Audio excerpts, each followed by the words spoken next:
just need your love.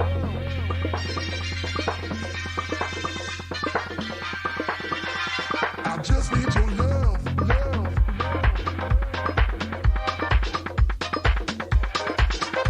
I just need your love.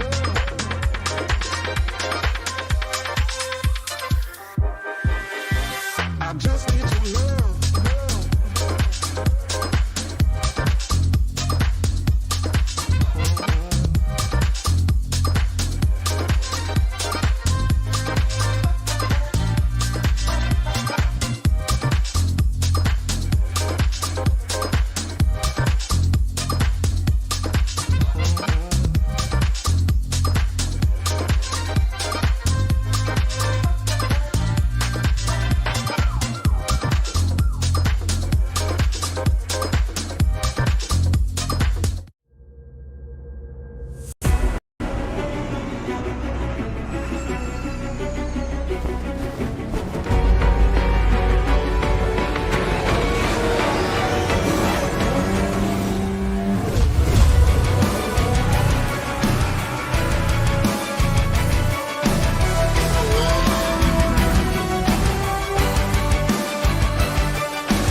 Hello everyone and welcome into another night of sim racing goodness.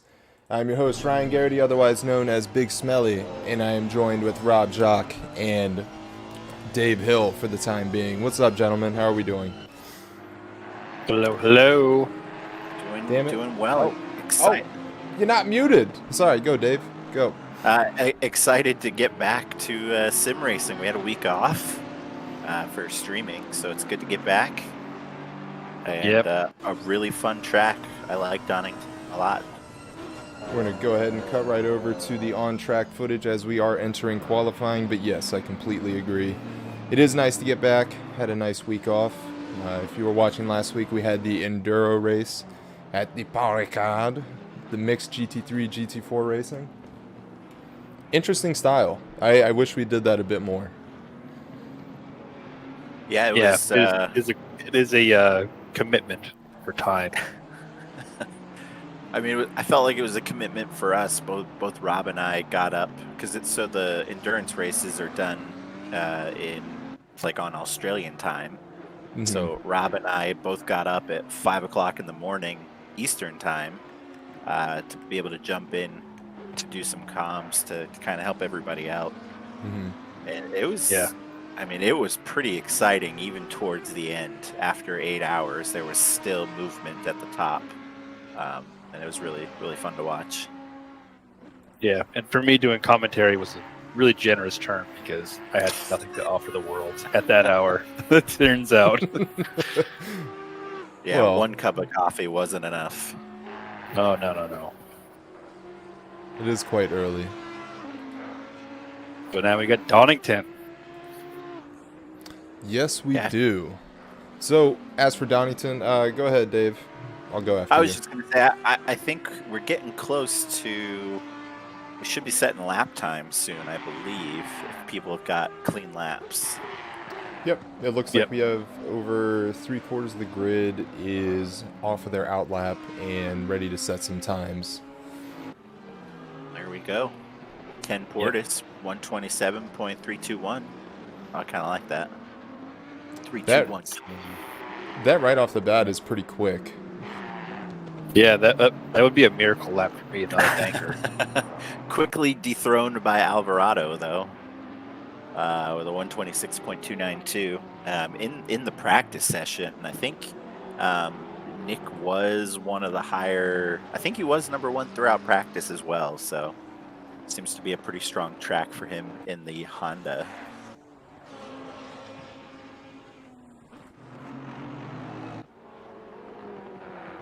But yeah, so as for some track facts that we have at Donington tonight, it is a 4-kilometer long circuit with 11 turns. Average lap times are going to space between a minute 26 and about a minute 28. So that's average race pace. We have seen some people dip into the 125s though. Yeah, that is just nuts. And being a British track, I can't help but wonder. I didn't look this up, but I'm just going to assume this used to be a World War II airstrip. Just throwing it out there.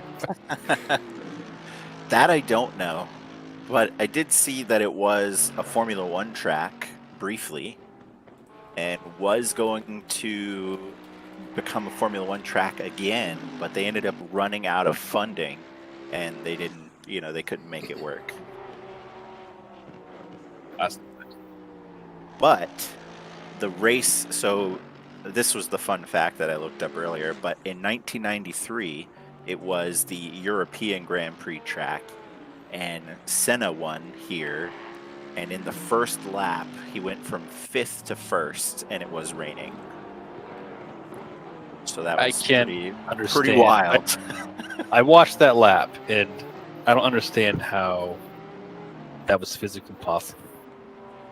I don't know if you've ever watched any of his races, but the guy seemed like he was a great driver when it was dry, but he seemed to be like way better when it was raining. Like, it just didn't make sense that he could still drive that fast in the rain. Just boggles the mind.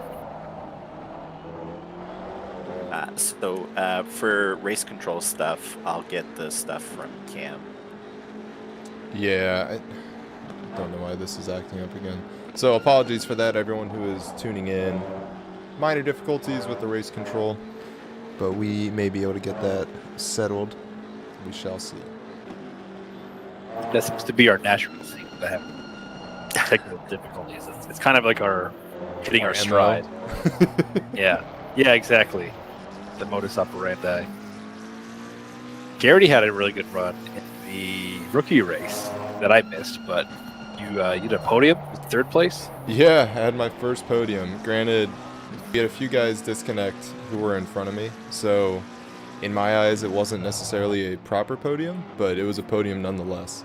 And that was pretty exciting because I did not expect too much out of the practice that I had put in on the track. So that was a good outcome. So we do have a new pole setter, Dornelis, with a 126.190. Wow, shocker. Not too surprised there. Who's the newcomer?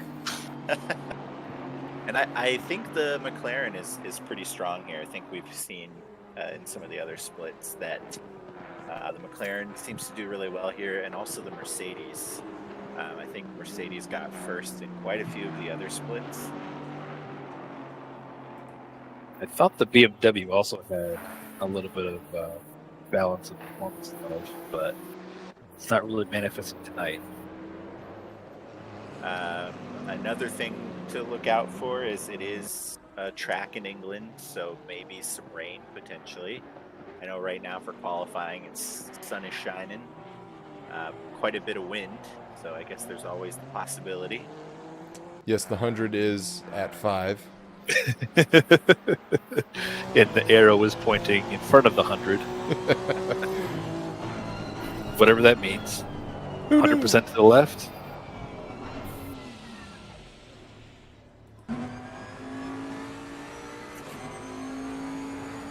I don't think it's rained on any of the splits this week, has it? This week I don't know. I thought you were saying period, so never mind. None of the ones that I watched. Yeah, even still, it's been a remarkably dry season so far. So With some rain. looks like Alvarado has switched places again. He won again with a 126.106. So definitely getting close to that 125 mark. Yeah, Still they're has tiptoeing time, around though. it. Yeah, they're getting very close.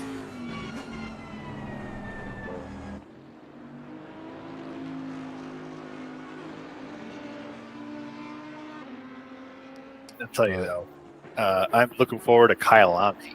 Can we talk about Kyle Amby during the Donington race? You So got 2 that's- minutes. It is next week. Next week, yes. I'm really looking forward to that one. I skipped on this week's race. I just rough day at work, and racing at Donington seemed like more work, so I just went to bed. I will say it's a fun track to drive on, but it is a very difficult track to race on, just because it's so narrow. It's very difficult to pass anybody, and yeah, I think that'll be one key thing to look at during the race is if people are able to cleanly get around other drivers, where there isn't a lot of room. Yeah, that's exactly how I feel about Zandvoort. That seems to be a common factor in these British tracks other than Silverstone, because they all seem to be very narrow. Yeah, Yeah, I think that's the biggest downfall. Silverstone is wide. People just make it feel narrow by going 4 wide on. Yeah, I think I saw in some of the other splits in some turns maybe that folks were going like 3 wide. There was some pretty big pileups in the green split for AP, which we shouldn't be too surprised. Another shocker. So Never change see JP Green. We'll see how things go here. Those first couple turns in Sector 1, pretty tough, pretty tight. If you're trying to fight for position right at the start, could get a little hairy. What is it? I think fighting for turn position in Sector 1 is incredibly difficult, and that's something that you just need to tuck yourself in toe or line, and then you look for that gap as soon as you start to break into Sector 2, but even this is super tight and tough, and I don't know that you necessarily get the true opportunity until you get through to McLean's, which is the uphill right-hander, and that's tough too. Yeah, Yeah. definitely. Just a little off camber. You got to slow down. Your tires will lose. You're going a little too fast, and then trying to put a pass there. Like I think the chicane before and after it, and the hairpins are most of the moves take place. Mm-hmm. And one important thing to note for this week is it's a regular sprint race, so it's a 1 hour long race. So Yep. you've got time to race. There's you can't try and force everything lap 1. You don't want to ruin your race that early. Yeah, very true. Got to play the long game here. Well, not Yeah, I just think here, the any of the format long will be. sprints. Sorry to interrupt. You're good. I think the format's a little more friendly toward the drivers, just to give them a little more space or a little more time to space out and get to their groove.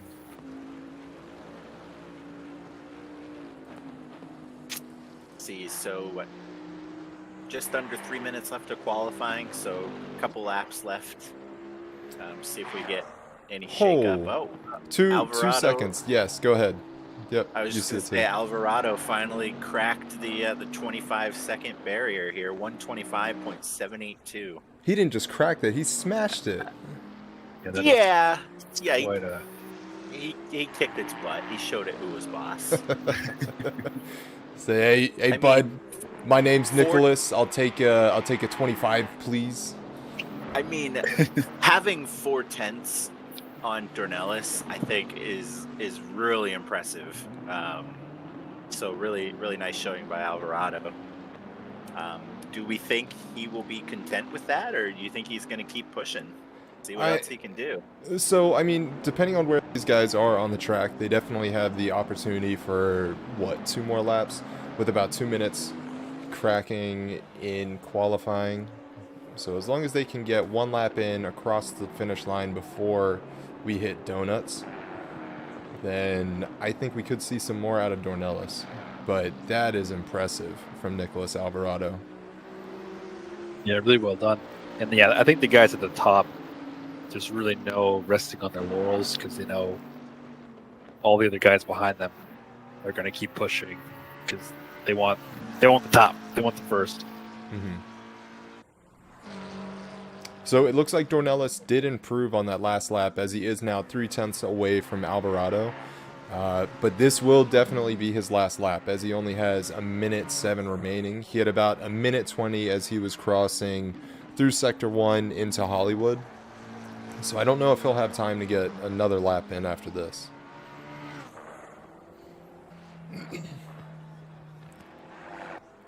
Yeah, it looks like he had set a 1:26.094 his last lap.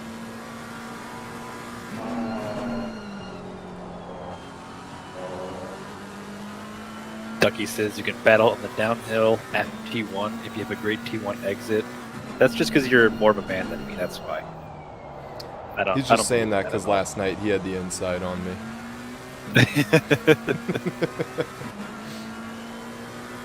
That's just something you say if you're a good racer.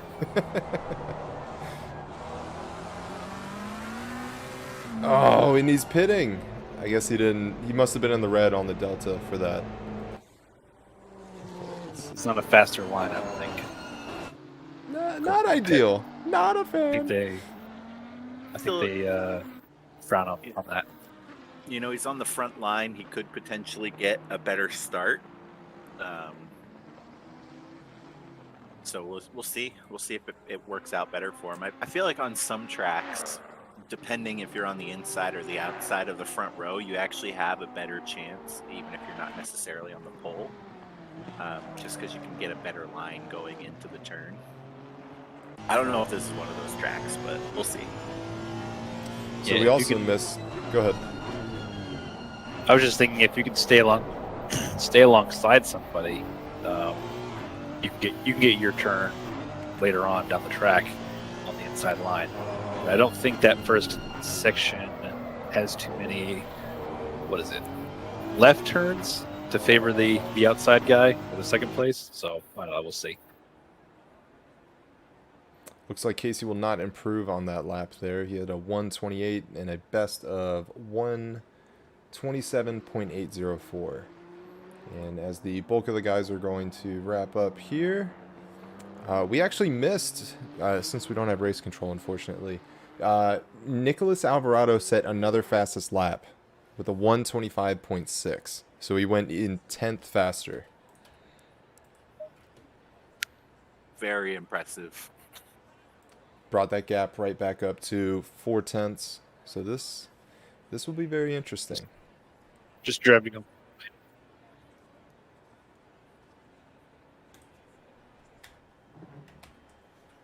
So weather-wise, looks like we are partly cloudy out to 30 minutes. Not too shabby wind speed, so maybe we'll have a little bit of a change there. We'll see. Blue sky, well... I mean, we have blue skies, as Dave says, so I don't think we're going to get any Wayne. Yeah, blue skies. You're the worst, Brian. Look at this is interesting. Go ahead. No. I'm not one to make fun of someone for slipping up words. Oh, you're good. So I got nowhere to talk. We got the GTRs, the GDIs, all lined up together. All the Porky Boys, all the Bentleys. Rather interesting. And then the trio of Alvarado and Portis up front again, along with Dornelis and Landry. Yeah, it's interesting grouping, interesting result. Mm-hmm.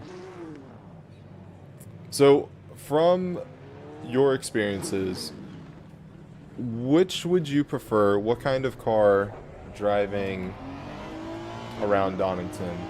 Mid-engine, rear, front? What would you prefer? In general, I've only driven the front engine cars and really like the Porsche as far as fun goes. I haven't really found a mid-engine car that speaks to me, to use a cliche, but the Porsche is definitely really, really fun for me lately, so I would just choose that one. I was gonna say, for me, I only have experience with front engine, so probably one of those. Yeah, the Porsche really spices it up, at least for me. How about you, Ryan? Yeah, I mean, I feel like the Porsche would be pretty strong here, but unfortunately, I haven't seen the results of the other races that we've had, so I don't know how strong it is. But as it is a smaller, relatively short track, Porky Boy stands out. The BMW was surprisingly good here. A lot of people say that this is a strong track for the Beamer, but for me personally, I felt like I was on my tippy toes the entire race. Yeah, it's an interesting thing. I've heard that the Beamer is favored here, but I don't know how on earth it could possibly be with this like windy, narrow track with not a lot of high-speed sections. Who is going to call the start? I'll go ahead and I think call it's it. volunteered. Do you want me to take it, Dave, or do you want it? No, you go for it. All right. So as we wait for everyone to gather back together, as we have the gaggle in the backfield, waiting for the green lights. This does seem like an unfair track for when we go green. I don't know that we'll have everyone across. Oh, maybe. Yes, we do.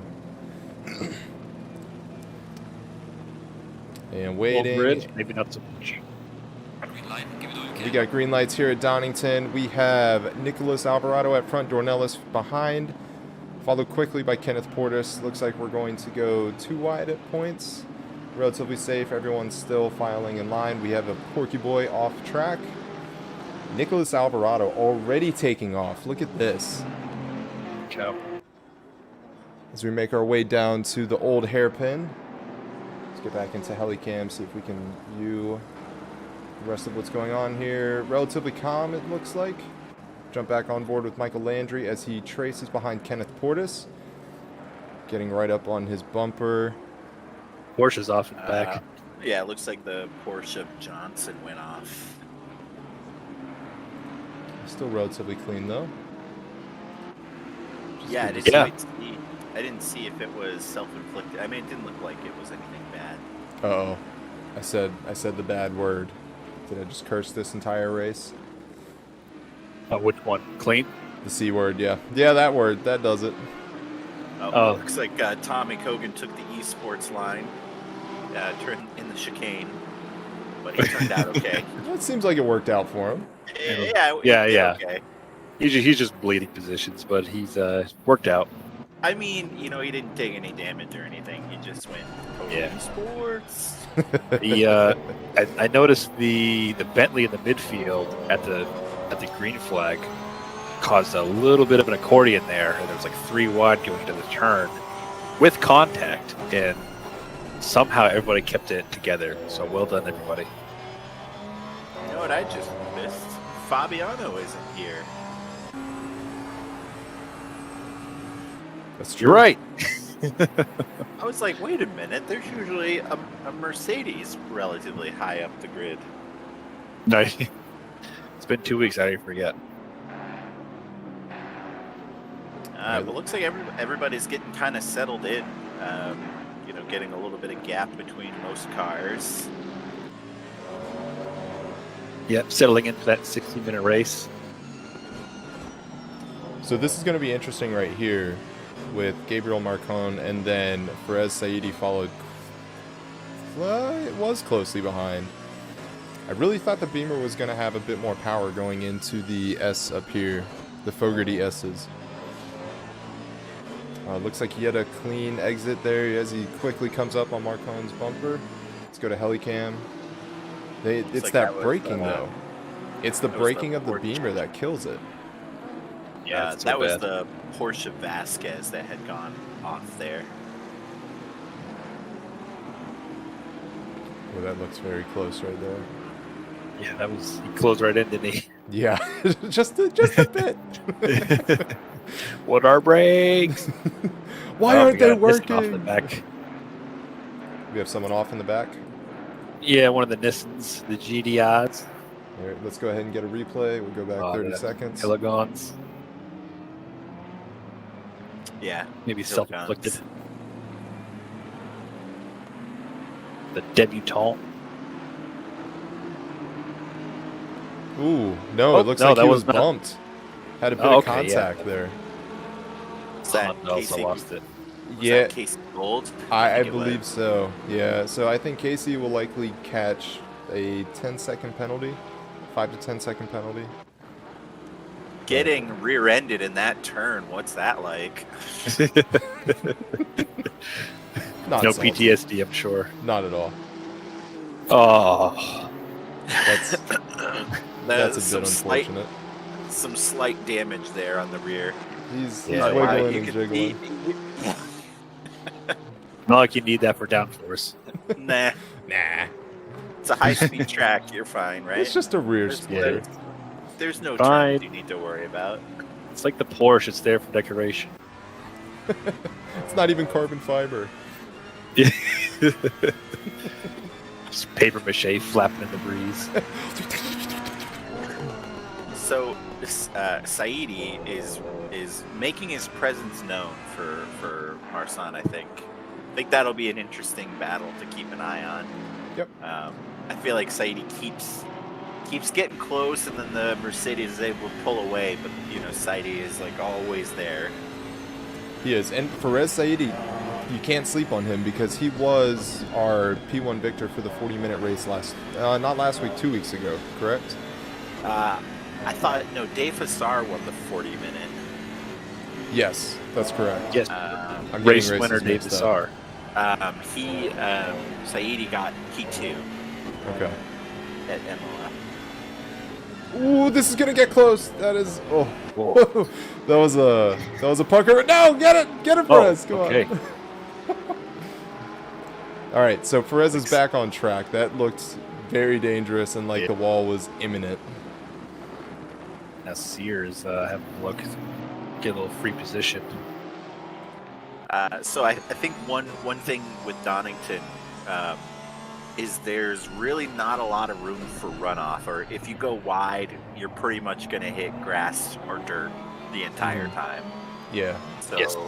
in some spot, I feel like in some spots you can save it. It's not it's not like a death trap, but others not so much. We did get a Seems 10-second more- penalty to come in for Casey Gold. 15 seconds, sorry, penalty for Casey Gold with that crash that we had at the turn 11.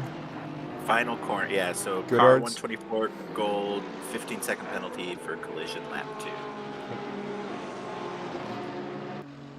All right, you two take it. I need to check something real quick. Okay. I think a hallmark of the British tracks is that really narrow track, but with the grass right there against the turns. So if you go just along it in a braking zone or a turn, you're just gonna go straight into the wall. Yeah, It's super frustrating. Yeah, and I don't think the brakes work at all in the grass. Yeah, I don't think. If I didn't spend a lot of time, the engineers designing some grass brakes, and rarely I don't think they really consider the grass, the turf. That's a shame, really. Yeah, it's- So yeah, it looks like the grid it's still close-ish in parts. Looks like we've got a couple of drivers that fell back after some collisions and going off track. Yep, I think people are just settling in. Probably see some shakeups when the pits come. That's when the easy moves Yeah, happen again. definitely. Just waiting for the guy in front of you to go off or make a mistake so you can get a free position.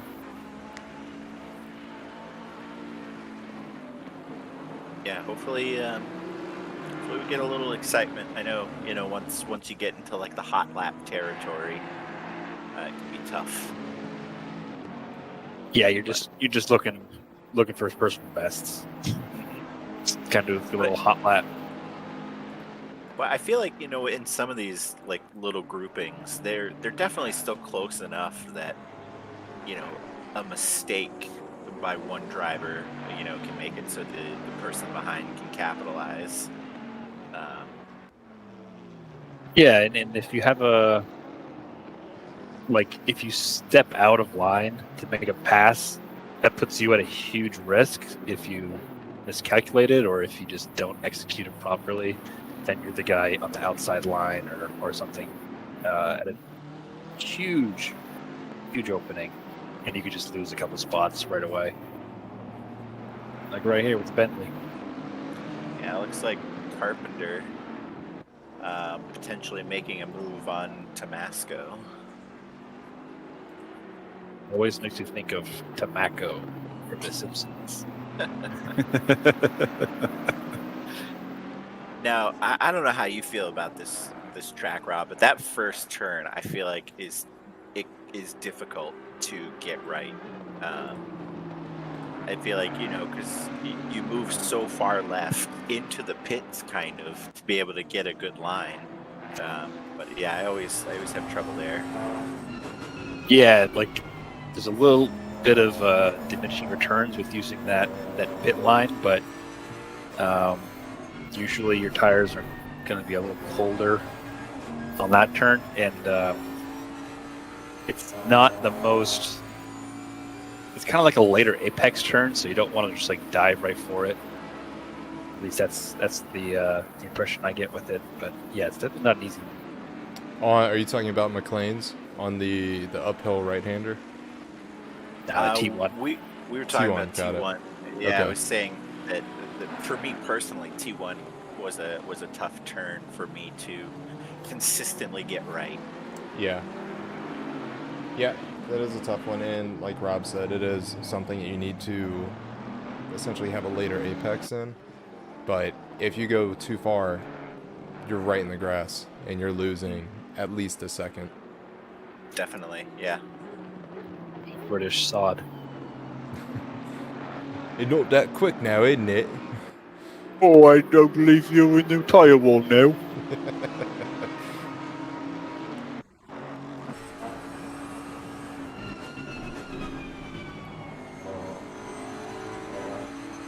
Did you leave it on autopilot while you stepped away, Ryan? Yeah, mayhaps. It did a pretty good job. Yeah. Looks Does it like look for battles? Saidi Yes, is making a it move does. on. Well, he's trying to get around Flavio. He's, I think, kind of an example of what Rob. Oh no! Here he goes. Cursed him. The talk about him curse. Yeah, that turn. I feel Well- like that runoff area is very slick. While Kogan and Johnston have a little battle going past him. So this is a replay of Perez as he went off. Yep, Yeah, he got on the grass. yep. I don't know. I feel like they spray water on that section of grass for this track. I've gone off there and it is so slick. So that's gotta water it. AstroTurf. That Is it? green? Yes, it's AstroTurf and it's super slick. Yeah, it's so tough. I feel like some parts when you go off and get the grass here, it's not that bad. But that particular section, if you go off in the grass, almost every time I feel like you're gonna go flying. Yeah, it's pretty rough. And then especially when you're trying to push for position, you want to stay on the gas as much as possible. But once you get dipped down into there, you really got to let go. Try to get back on track as quick as possible. And it looked like as he was going into the AstroTurf, it appeared like he slipped as you saw the wheel jerk very quickly. So I'm Could sure you that- run? Yeah. Could you run a Yeah. 30-second replay on Johnson real quick in the Porsche 176? Yep. 30-second replay coming in hot. Oh, yeah, what happened with him? He was side by side with Kogan. Might have happened too long ago. Is that Kogan Yeah. up ahead of him? No, that was All right. Saidi, I think. That's no good. I might have cursed him. So we're on board with So- Colin Johnson. 30 It's seconds live or ago. still the replay? That's replay. Oh. You're tuning in 30 seconds ago. Nicholas Alvarado has a 4.5 second gap between himself and Dornelis. So right now, it looks like the tightest group is 6th through 10th, with Marsan 2 seconds back of that. But it's pretty close grouping there. I think it'll be exciting to see where they end up. I mean, we've only raced for 14 minutes. Oh, I was going to say, let's get on board with Casey Gold, as it looked like Colin Johnson was going to get his opportunity to pass him. I was just about to ask if the pit window was open. Yep.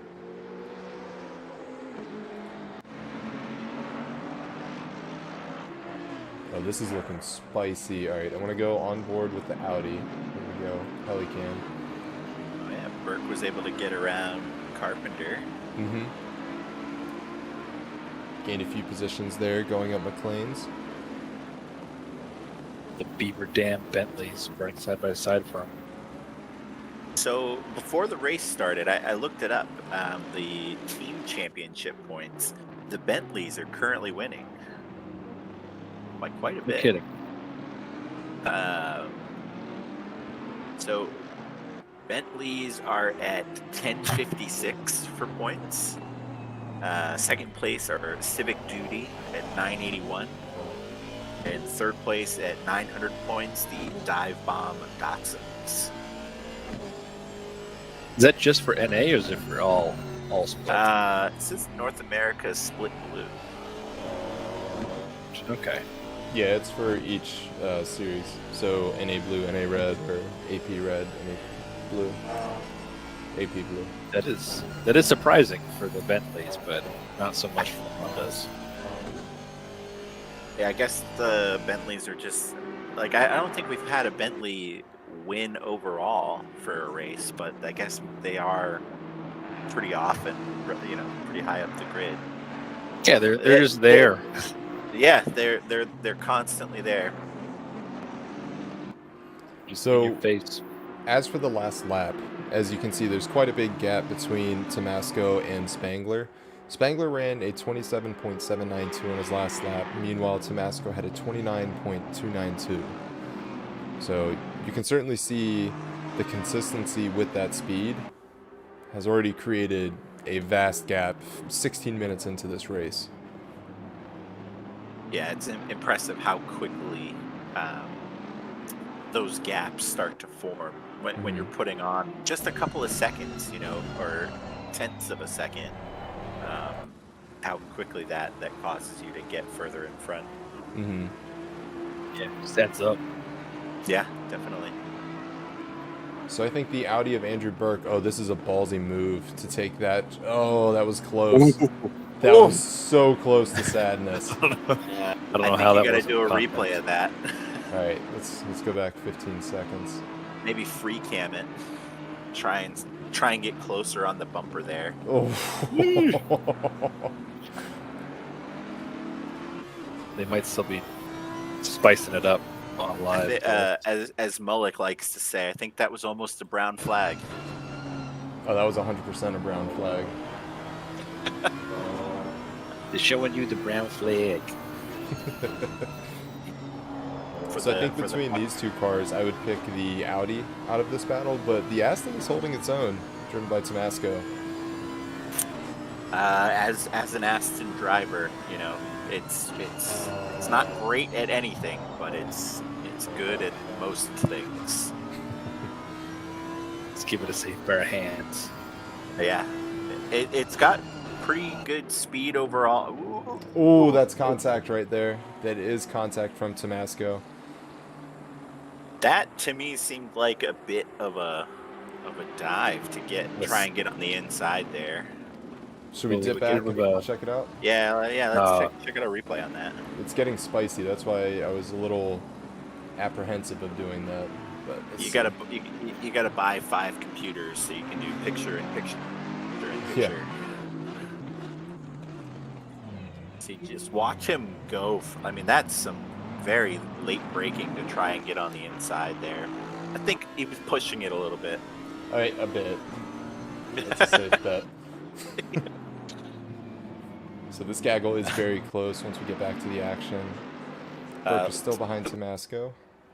Quick look in chat. We've got Loudest Howard saying, I haven't seen a German dive bomb a Brit like that since 1945. It might have been here too. We've got Too a soon, man. historical Too soon. burn. Love it. Ye old burn. Ye old burn. Yeah, this is going to be an interesting low train. For those watching in chat, do you love or hate Donington? Let's get your opinions.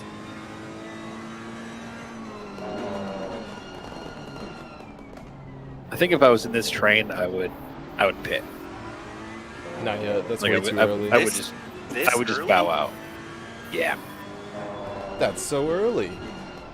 Yeah, that. No, You you're got a 40 minutes on the same set of tires. I can think do it. You could start dabbling in the idea of maybe I'll pit, maybe I won't. And then you're looking at your fuel like, I got like 15 laps I could do. And then you do 10.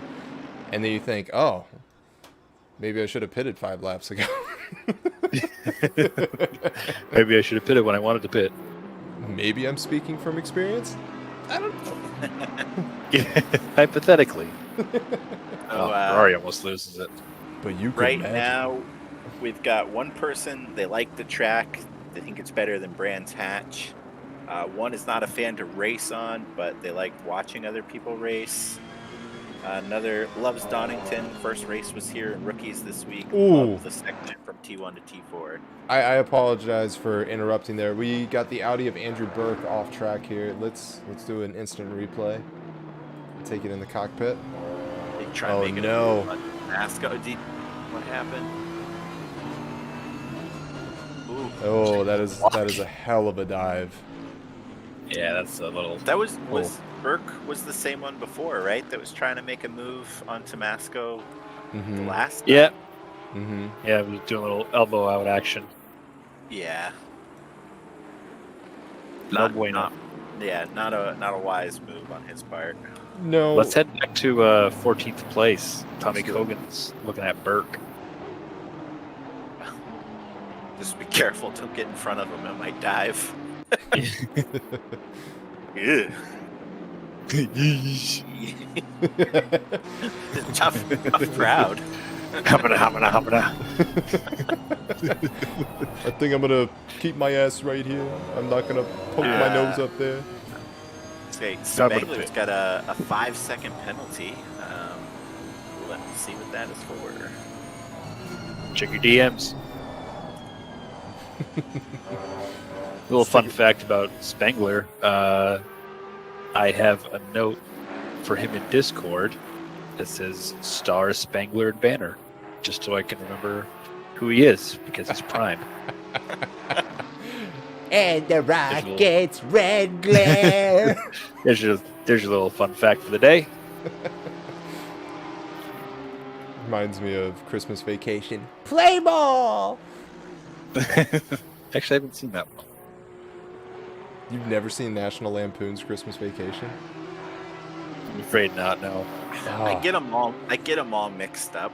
I can never remember what happens in which movie. All right. Well, you're both getting a Christmas gift this year, and spoiler alert, it's Christmas Vacation. So for Spangler, it was a collision on the second to last corner, lap 13. 5-second penalty. Got it. Okay. 5, eh? Dave, let's dip back into the chat.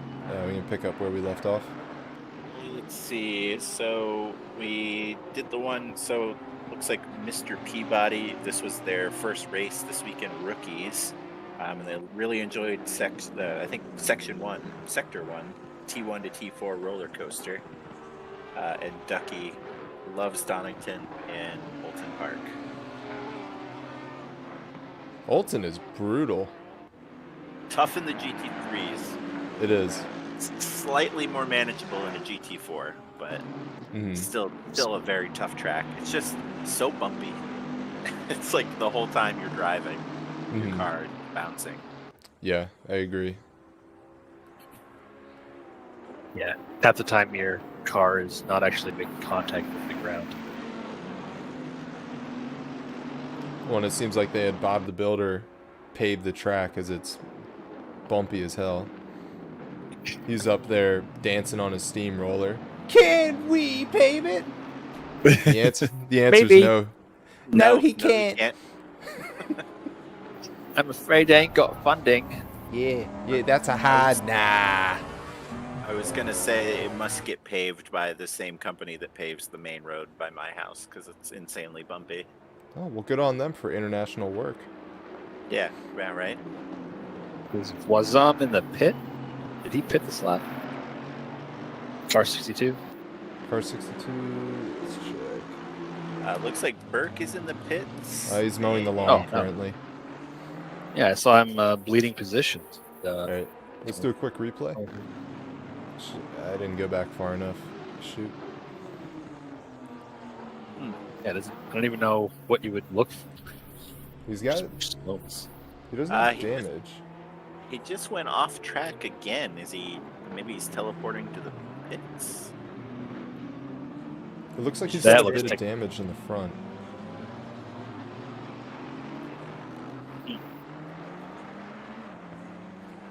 Yeah, it is a pit. On the live version of the race, he pulled over on the straight and just sat in the grass for a little bit. So maybe technical difficulties with the rig. Yeah, potentially. Always a possibility, I think. Maybe he's got a zip tie in his power supply, like like our friend Pat. On one of the races last season, I mounted my wheel to my desk, and one of the clamps broke during practice. I ended up having to find a bungee cord to bungee cord one side of the wheel to my desk, and I still use it that way because it works great. Just hear the MacGyver theme in your head.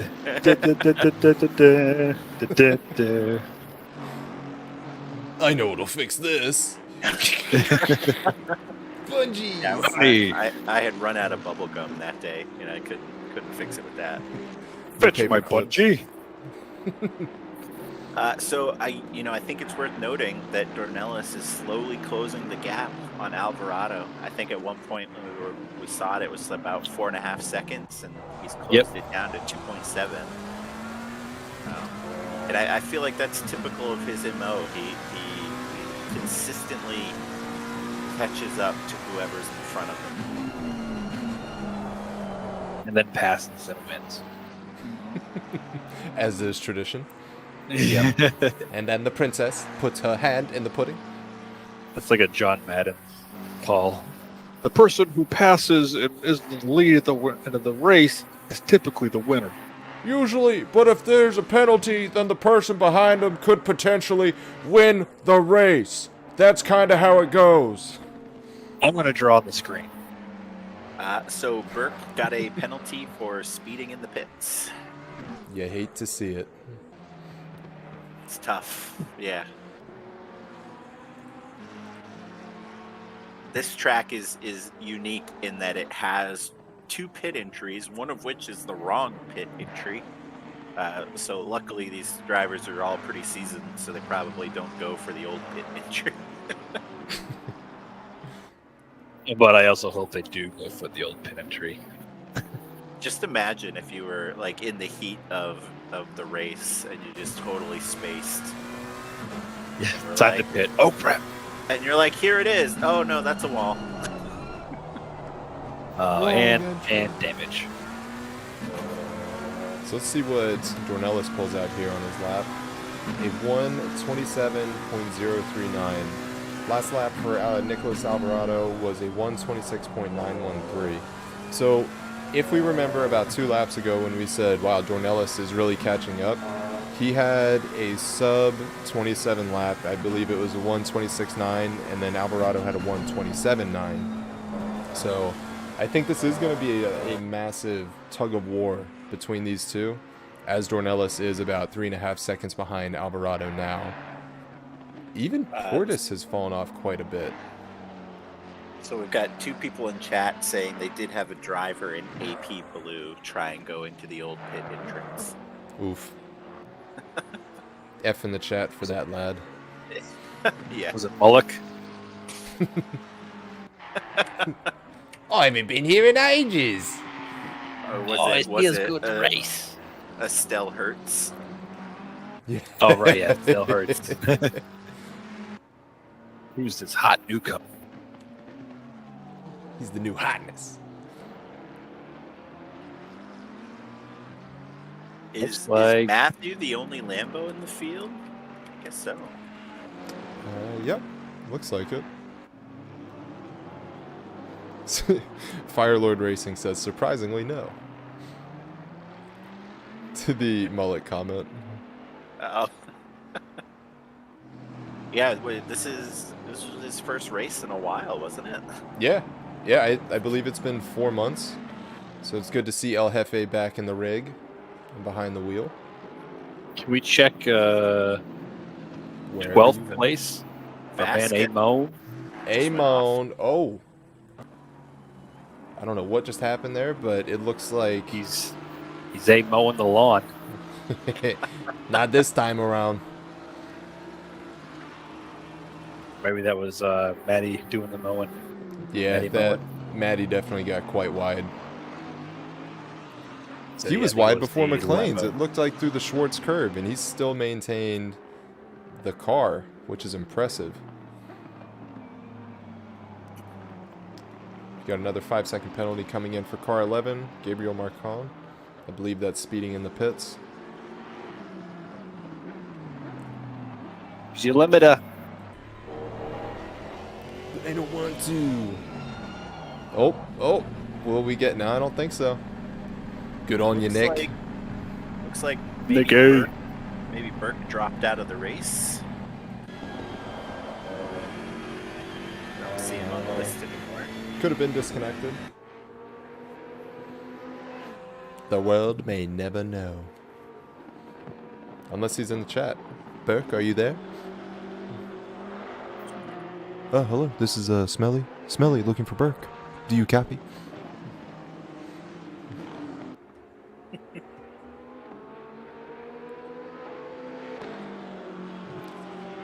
Yes, so for Marsan, car number 11, speeding in the pit lane. You hate As to see is. it. Yeah, that's quite unfortunate.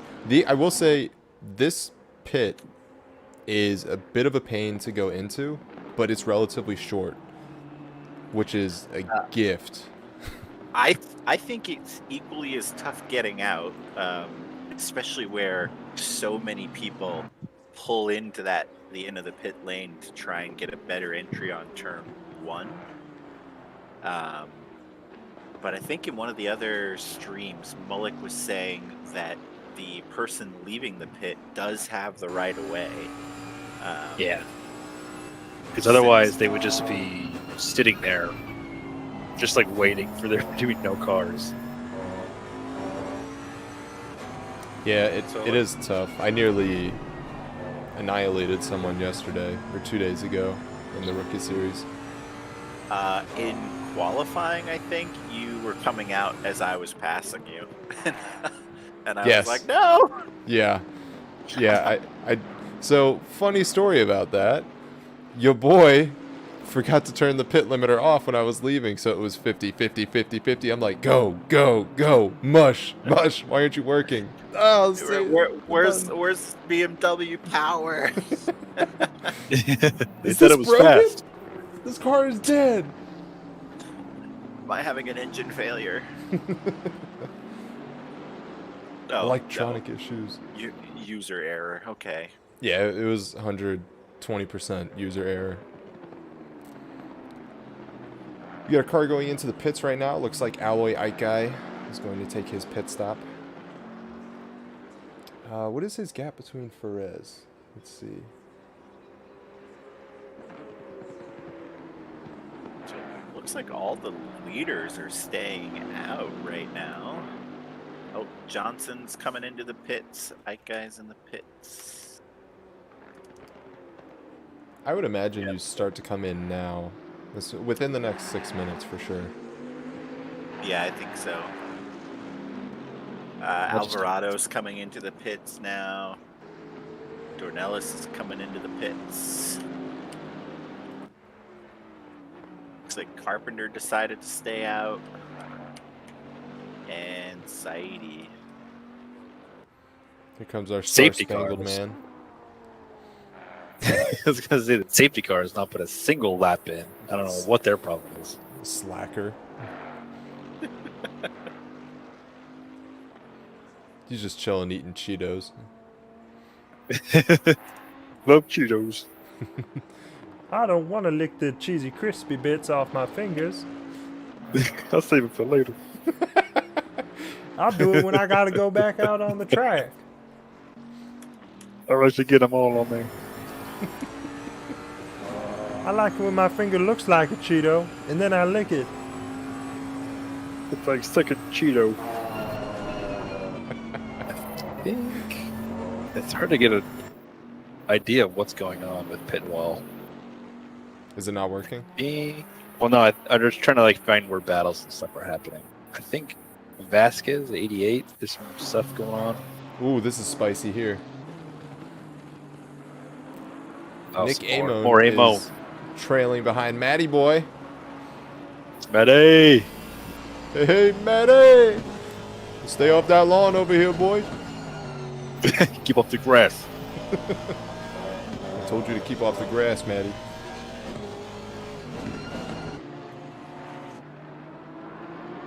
They've got a nice little battle going on, though. Trading positions. I wonder if it was pit strat, if someone undercut, overcut, who did what. Because last we checked in, Nick was leading Matty. Oh, yeah. Maybe he, yeah, that's a good question. Because he's just right on his back bumper. He's close, but this Lambo has to have more speed and agility out of the corners. So Oh, looks like Go ahead. Justin Carpenter is going into the pits now. So Alvarado is back in P1. Here, he let off a bit. Oh, no. Oh, there he goes. followed Oh, they his both line. went off. Oh, I wish I could. They were also getting potentially blue flagged there Yeah. as well. Yeah, if you looked on the left Oh. there, you could see the blue flag indicator. I was not. I would have totally. Alvarado was waiting to get by. I would have blown past the Lambo and then slowed up for the leader. It looks like Matty fell a position to Dave Hassar. Is that Dornelis behind them? Yeah, it looks like it. Private Gomer Powell.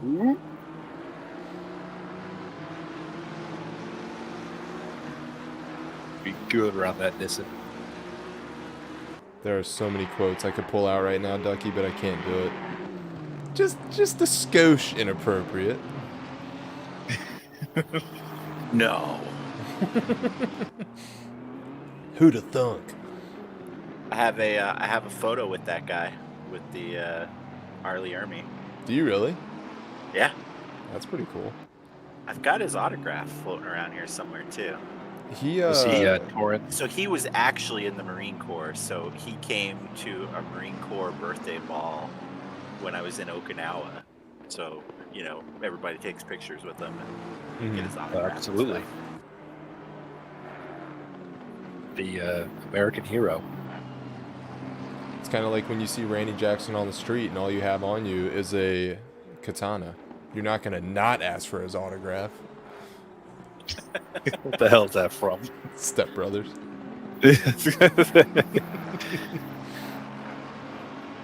He You're gonna get what's the his stream face? pulled down for copyright infringement here. Yeah, we'll be all right. We're just tiptoeing. But back to what his name is, Army Hammer. Arlie Ern. No. Yeah, Arlie Ern. Why am I drawing a blank here? Me?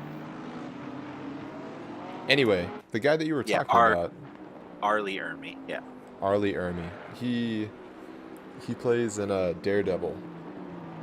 What is his name? Kingpin, I believe. That's the Oh, character he plays no. as. So Arlie Ermy was the drill instructor in that movie. I can't. It's Vincent D'Onofrio is Gomer Pyle. Oh, okay. Yep, I got him mixed up. Whoops.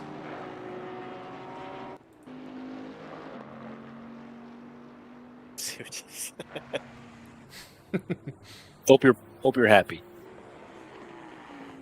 I'm happy. So, after the pit, the race is so spread out. Like there's really like no close battles going on right now. It's the hot lap challenge right now. It really is. Yeah, nothing on pit wall is lighting up.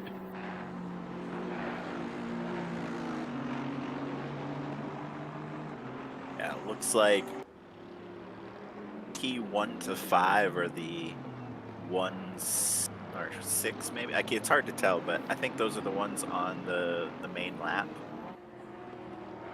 Mm-hmm. Could just be where they are on the track right now, I guess. But Looks like 17th and 18th have a pretty close gap. Second, be something going in there with this. What? Nope, never mind. Something happened. Replay. yeah, what happened to Dave? We are about to find Race out. race winner, David Sarr. Oh, yeah. Got a little squirrely. Oh, Went into that AstroTurf. Yeah, the old hairpin. That is a very tricky turn. Yeah, and had to wait for traffic. That's unfortunate. So Arlie Ducky Ermy. wants everybody to name your favorite dinosaur. Triceratops. Joe Biden. Here's the deal. Come on, man. Where's my ice cream? So I just noticed that Uncle Joe. Saidi has not pit yet. He's trying to put in some slappers of a lap, even though his last I- lap was a 128.3. Go ahead. I hope he didn't forget. How much time is left on the pit window? Oh man, I'm doing so good today.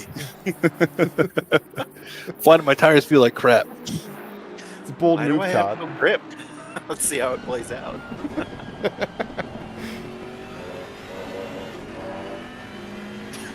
Yeah, he is literally the only person on the field who's yet to pit.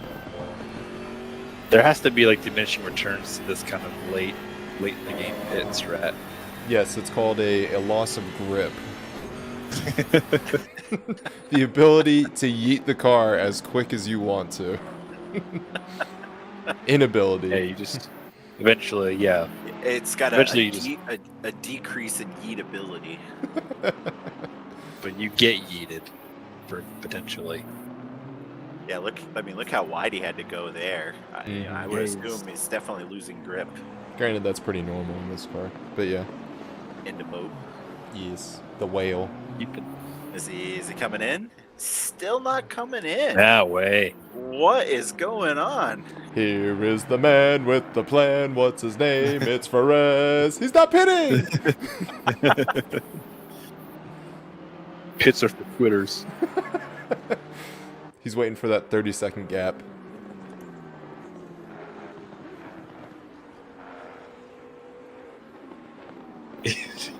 Halfway there. I wish that we could see his fuel gauge. Yeah, I know. Was it the Mercedes? When you're low on fuel, it says in big letters on your MFD, low fuel. I don't know if the Beamer has any kind of image of that. Beamer has a red bar that goes along the bottom. Go ahead, So Dave. Cam says there is no pit window. No, not for the 60 minutes. So it's essentially open from the start of the race. But you do have to do a mandatory pit stop, right? Yeah. Yes. Yep. Correct.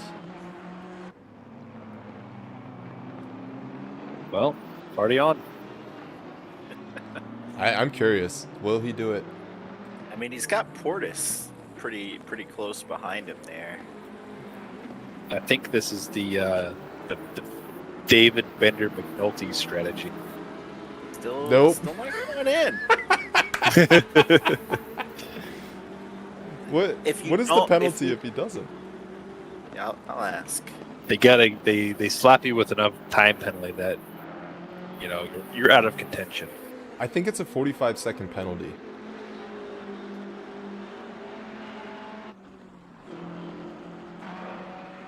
Imagine you're so far in the back that you can't beat the guy with the 45-second penalty at the end of the race. That would be me. Come on, at least I pit. It's 130 seconds if you Oof. don't hit. Okay, yeah, that's almost a lap. Or that is a Yeah, lap. That is a lap. Dear- I don't see the benefit of staying out. What was his last lap time? His last lap time was a 128.2. So So he's been staying consistently in the 128s. yeah, and he's not catching up as Alvarado and Dornelis are both running 26s. And almost Portis identical is running at laps. 27. Yep. Sorry to speak over you. Portis is running at 27. So this we're gonna call this the BMW watch. Will he pit? Landry just Beaver got watch. a drive-through. Free Willy! Here he goes! And He's going! finally. All right. Yeah. Woohoo! All right. Well, good night, everybody. Put some rubber on that car. But he is going to have some fresh rubber. I mean, He's he's gonna gonna be like, lose. He's gonna lose quite a few spots here, I think. Ooh, but Landry's got a drive-through. So Kenneth Ouch. Portis is going to get in front of him. I'm curious. All right, where is he? Still there. Oh, yeah. It looks like Carpenter was able to get around. Well, I guess some of these drivers are lapped already, so maybe Saidi is not going to drop that far down. I was about to say Landry's got to be in front of him. Carpenter's in front of him. Alloy Ike guy. Yeah, so Perez is out now. He dropped about 7 spots. Where was he before this? You remember? He was Third. P3. Now it's still catching like, up. Currently before- P12. Where was he before people started pitting? Oh, I Do you didn't. remember? I thought he was pretty far back. Yeah, he was. He was in the teens. I want to say between 14 and 18. Yeah. Well, maybe. Yeah. Maybe he can convert to a net positive then. But it looks like he may have some spots in contention. Colin Johnson's last lap was a 128.821. And Perez's best lap is a 128 flat nearly. 128.5056.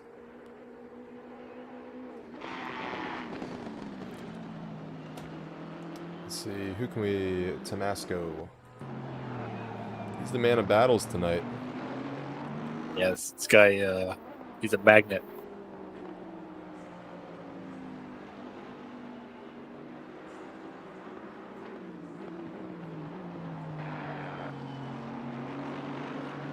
Looks like Maddie and Nick are still battling. Nick out in front. Let's jump to them. Johnson got around Saidi. You mean vice versa? Nope. I think he was able to get around Saidi during the while Saidi was in the pits. Oh, okay. Just refresh pit wall. Yeah, Spangler got up to P4. Landry only dropping the 1 spot after getting his drive-through penalty, though, so that's not really that bad. No, that's not bad at Yeah. all. P4 to P5. I mean, could have been a lot worse. Just the Still beauty of the 60-minute race. Yeah, he had some pretty good pace. Looks like his fastest lap is a 127.354. And I think we can see here why the Bentleys are doing so well in the team points. And, you know, we've got 3 Bentleys in the top 10. Mm-hmm. Yeah. I feel like they're usually all really close together. They're a very consistent team. Another team that's Yeah, been it's fairly just, consistent, though, that we do not see too far up on the grid are the GTRs. The what? Oh, I'm sorry. The Nissan GDIs. The GDIs. The GDI. Godzilla itself. Rob, how do you think? Oh, you didn't race this week. I'm curious how Nope. the Nissan handles here overall. Well, it's very understeery, as usual. The torque is a problem. I usually bump up the traction control because the back end will step out, getting out of the corners. Get a little squirrely. Yeah, absolutely. Cannot have a lead foot with it. Really high downforce, so you don't really get a lot of horsepower in the straights as much. At least my experience, my truth. So I think this is the conversation we got to have every week. 10 minutes left. Will Dornelis catch whoever's in first? In this case, Alvarado. he had a better lap. So last lap between Dornelis and Alvarado, Dornelis almost had half a second better. Oh, that looks a bit slidey through there. Bit slippy. Thank you, Distorted. Did you see that, Rob? Yeah, buddy. You see my response to them? No. Keep it up. Keep it up. Fuel that fire.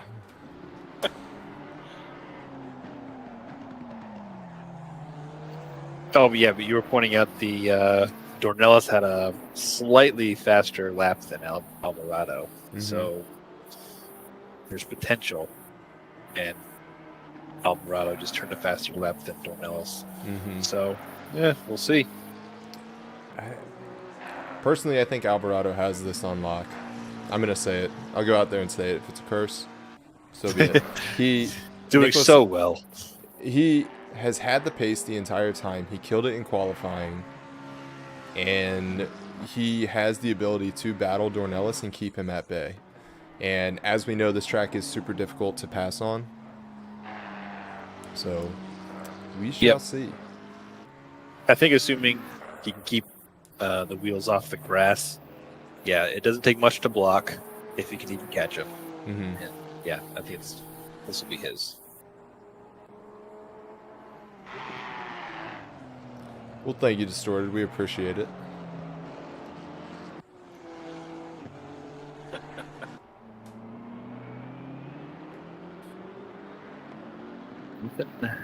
Battles are lighting up on. Let's see. We got Tommy Kogan. Let's take a look at him. Right behind Flavio. Flavio. That looked very close. Is Flavio going to... No. It almost looked like he was going to give him the position there for a second.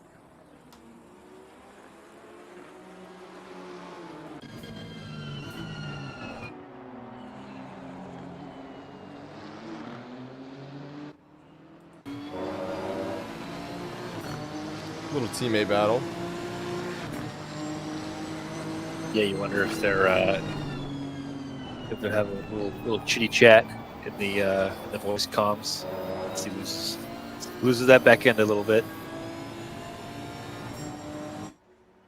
So looking at the points, even if Dornelis gets second place, he's still going to stay in first place overall.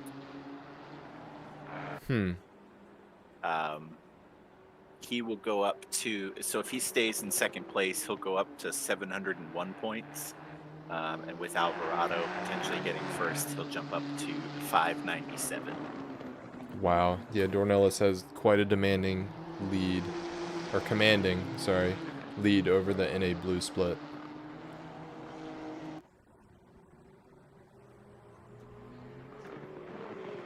Looks like Saul.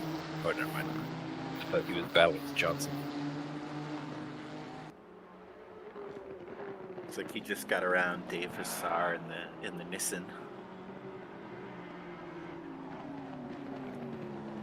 We got Ducky saying Dornelis' tires could be showing signs of falling off a little bit, but that's just as equally with Alvarado too, because Alvarado placed a 127.249, with Dornelis placing a 126.9. Ducky, you've driven the McLaren all season. How do you think it handles the tires? Does it chew through them, or can it make them last? Ducky, I think it's pretty good. Quack. Quack, quack. It's the Mighty Ducks over here. Yeah, Like- ducks don't fly alone. Flying V.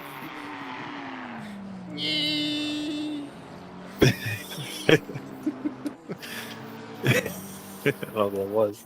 No, neither. Just kind of threw it out there. We're just riffing, man. Just doing a little Looks riff. like Tommy Kogan was able to get around Flavio to go up to P13.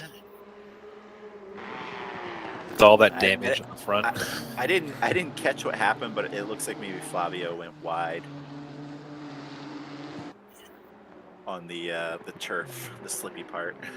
That Oh, yeah, hood is look at up that. there just going... Look at that. It's just bumping along with the music, I think, right? Mm-hmm. He's got some Yeah, house the, music going on in there. Yep. He's got his tofu. I think Vasquez and our man Matty we're having a little battle at 16th, 17th. Oh yeah, looks like Vasquez is getting close.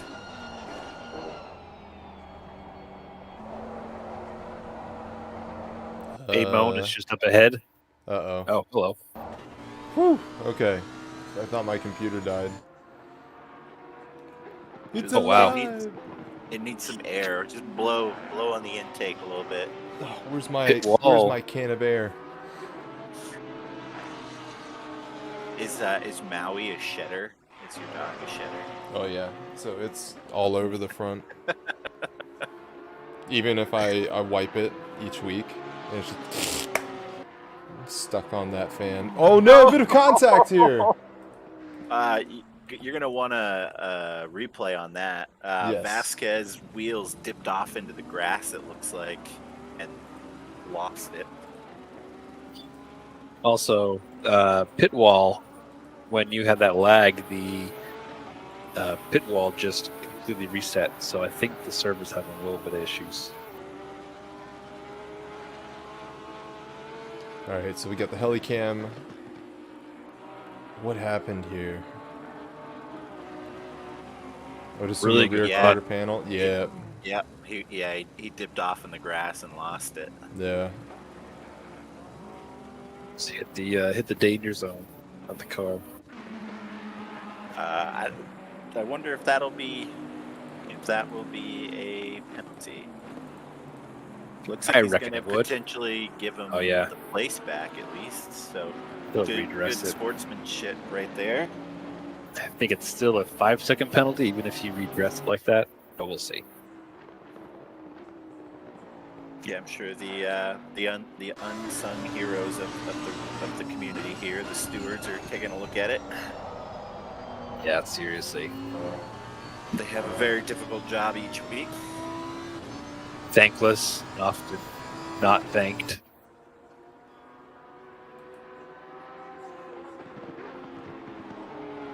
Alright, so I'm having issues Oh, with this jeez. controller. Same spot. They bumped again. Yeah. A little bit door checking. Right after the old hairpin into the Schwartz curve. Yeah, elbows out. Yeah, and now who's that? Fawzit trying to join that that Yeah, free position. trying to get in on the action. Oh, And which is that? Must be Landry.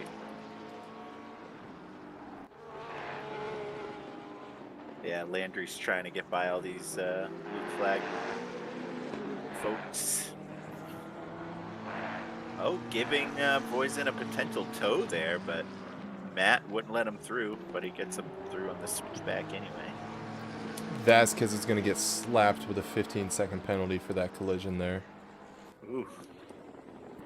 That's pretty brutal. That'll bring him Yeah, back. even with the redress. Yeah. That'll easily bring him back to 17th. So Matty will get 16. Oh, is he just pulling off? Not gonna finish? Maybe technical difficulties. Or that's teleported back.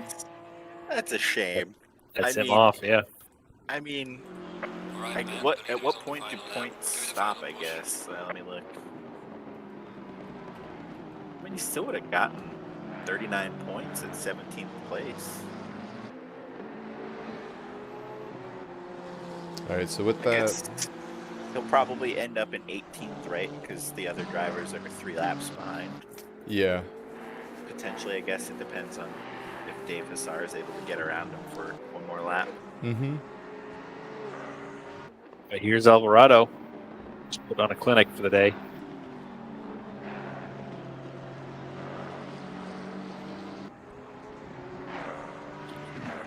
Dornelis is down to 1.2 seconds. I mean, I don't think it's going to be enough. He needs a mistake.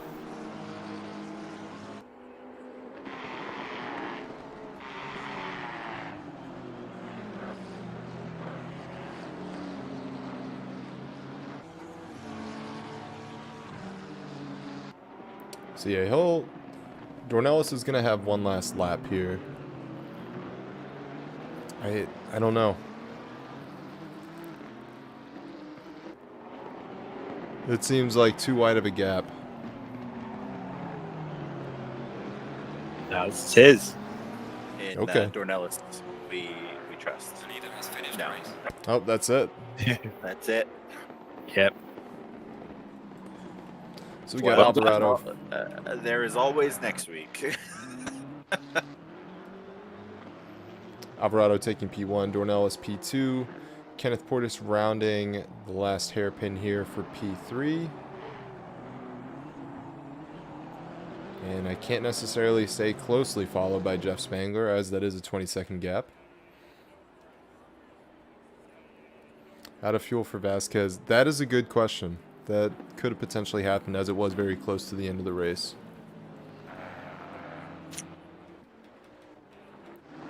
I don't know. I thought it looked like he pulled off. Jeff Spangler coming across the finish line for P4.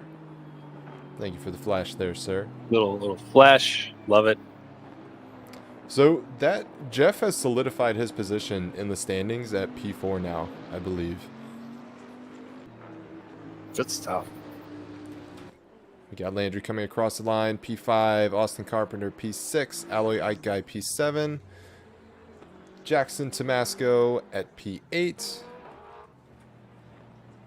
Andrew Steer P9, and Colin Johnson P10. And Perez Saidi. Looks like he made up a few spots after his little pit stop there. Look at that. Bobbing and weaving. He Love knows it. watch it. Good on you, gents. All right, let's go ahead and go to the garage. Let's take a look at the timetables before we need to switch over. So qualifying, we had Nicholas Alvarado with the slapper of a lap 125.668. And then as for the AM, Dave, go ahead. For the AM, we've got Austin Carpenter. Oh, it's gone. I got you. And forget him. So yeah, Austin Carpenter P1, Jay Tomasco P2, and Nicholas Amon for P3. Hey, Mo. Is that Pro-Am? We got Vasquez P1, Voisin P2, Marsan P3. And Oh, we lost overall, yeah, everybody's leaving. Well, They're leaving.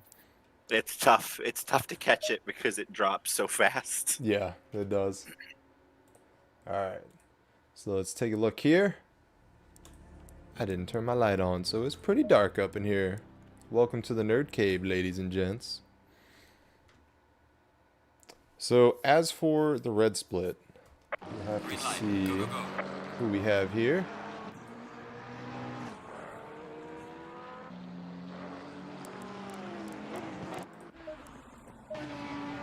Whole bunch of names don't recognize. Now there I come. David Sarr will be joining us shortly.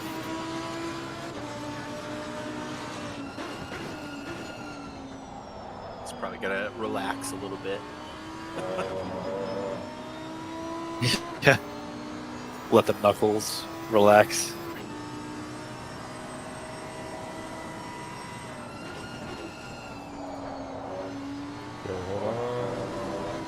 Oh, got another speedy boy missing out of this split. I don't see Gulzar.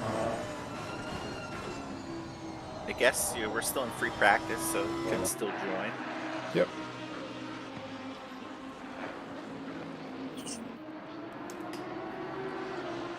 Alright, I will be right back. Me too. Sure thing. Dave, keep him interested.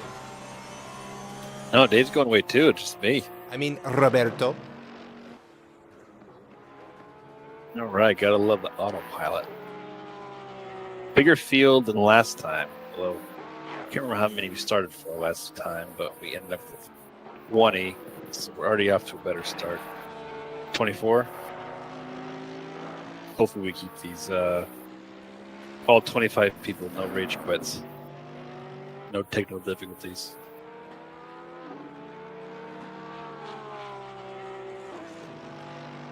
Let me see. Let me get this refreshed here.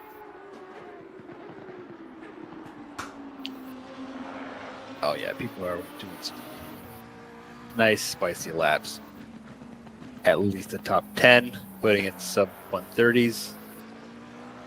That's nice. You have Andy Meyer on top of the 126.055. That, ladies and gentlemen, is what we like to classify as stupid quick. Yeah, I'm trying to remember the last qualifying lap was it in the 126s? The last qualifying lap was the 125. 125.6. Okay, yeah. I remember it was around 0.6.7, but okay.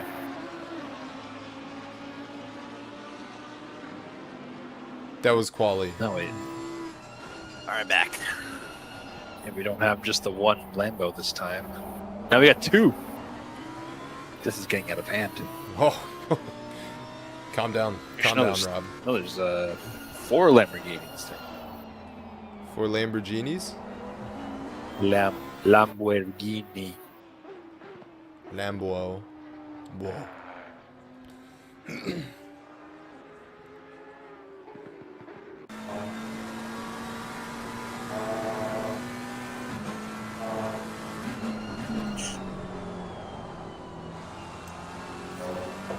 The Roberto fact of the night? No, I didn't prepare one. Who smelt it, dealt it. That's a fact. Is that a little known? I think Little it's known life fact. It's more like a proverb or something, you know? It's one of those things. May or may not live my life by that. I live my life one fart at a time. All right, Vin Diesel. I live my life a quarter mile at a time. Oh, that was a wet one. Oh, man. Well, Ladies and gents who are still watching, it is a good time to do a shameless plug. So, if you click the like button, that helps with the analytics on the video. It gets it out to other people, recommends it to them. When you subscribe, that helps the channel and helps us bring more content to you weekly. If you like what you see, feel free to sub. Jump into the community, hop into the Discord. You can join the Rookie Series races that we have, which is a weekly series, ran on Tuesdays in the Asia Pacific region, Europe, as well as North America. With that, there are some training materials that you can use. If you become a Patreon member, you can join in on the weekly walkthroughs run by Cam and Sean. And aside from that, am I missing anything, gents? The walkthroughs incredibly valuable. A lot of knowledge and skill between those guys to help learn the tracks. Yeah, it's really good stuff that they're doing here with just trying to make better sim racers, not just have a server for you to rock up and throw a car around on. Like, they really want to expand the niche. And definitely something that you learn, I think, overall is it's not necessarily those who can do a fast lap that can succeed. You have other aspects of it that you need to work on to put together a good race. Yeah, a lot of what you learn does transition over into the other tracks. It's not necessarily something that you just get, for instance, on YouTube, the 3 shave seconds off of your time and get a PB on Brands Hatch with just techniques on Brands Hatch. What they're teaching you really translates into each car and each track. So super valuable, great community. If you're interested, hop on in. Green light, give it all you can. And we are on to qualifying. How many 25s do you think we're going to see tonight? 3. You think 3? 3. Top I 3. feel like we've got quite a few drivers here that are quick, that could potentially crack that 25 barrier. Yeah, we certainly have quite a few speedy boys.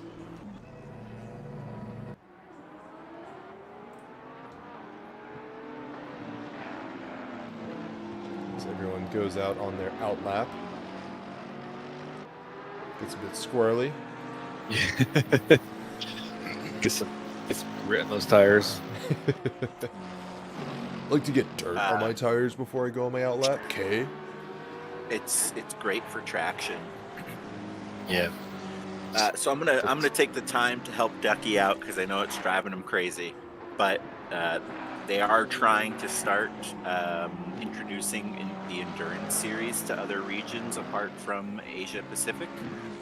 So if you're interested in longer races with maybe a little bit more strategy, you can currently go onto the website and sign up for the endurance series.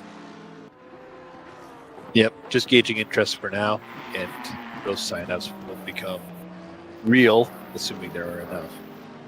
Yeah, Ducky will probably die a little on the inside if there is not a North American endurance series. So please help keep him alive. Yeah. If The you're Europe- interested, maybe look into it and sign up. If you love Ducky, Indeed. sign up. The European endurance series will cry because Ducky will have to join that one instead.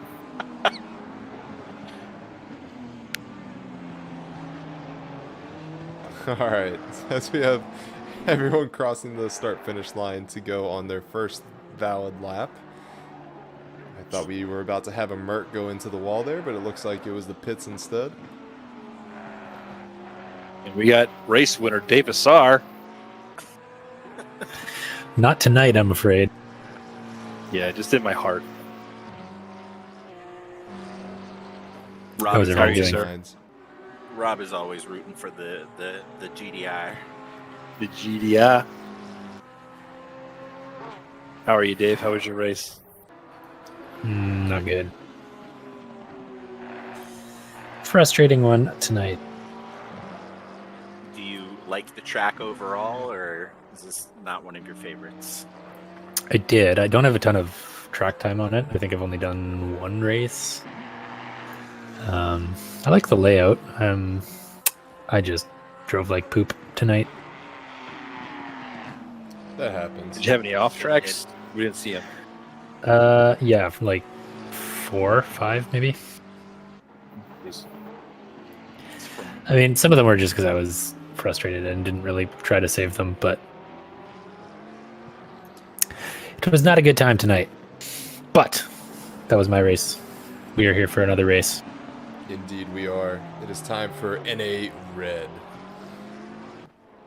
There are some very squirrely bits on this track. For instance, Old Hairpin, the Schwartz curve going into McLean's. Super slippy on that turf. Yeah, if you get just a little too far over. No good. So That's- already we're getting drivers setting down in the low 26s right now. So I think there's a possibility of cracking the 25 mark. Mm-hmm. Indeed. Want it.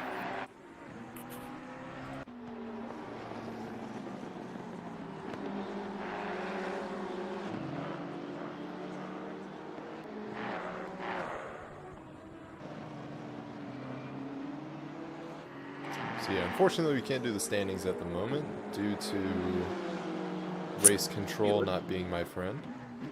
Looking for the overall standing and points right now.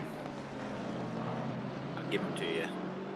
So currently P1 we've got Solomon, P2 Golzar, but it looks like he's not around this week. Cardin Liu is in P3, Antoine Landry is in P4, and Patterson is in P5.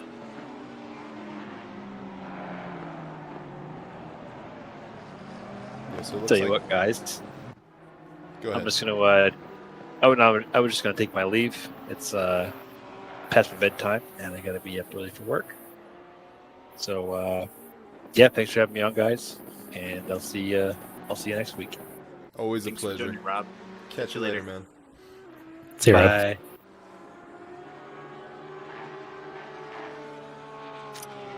And looks like Cardin Liu is the first one to crack that 25 barrier. Mm-hmm. By a fair margin as well. 887. So in the Just blue like- split, Dave, we had a 125.6. That was the fastest time that we saw. Also a Honda. Was that race or was that quali? Quali. Race, we didn't have any 25s. Okay. Race, I think, was the lowest. Was it 27, or did Alvarado dip down into the 26? We may have had a 26, but it was averaging about 27s. Okay.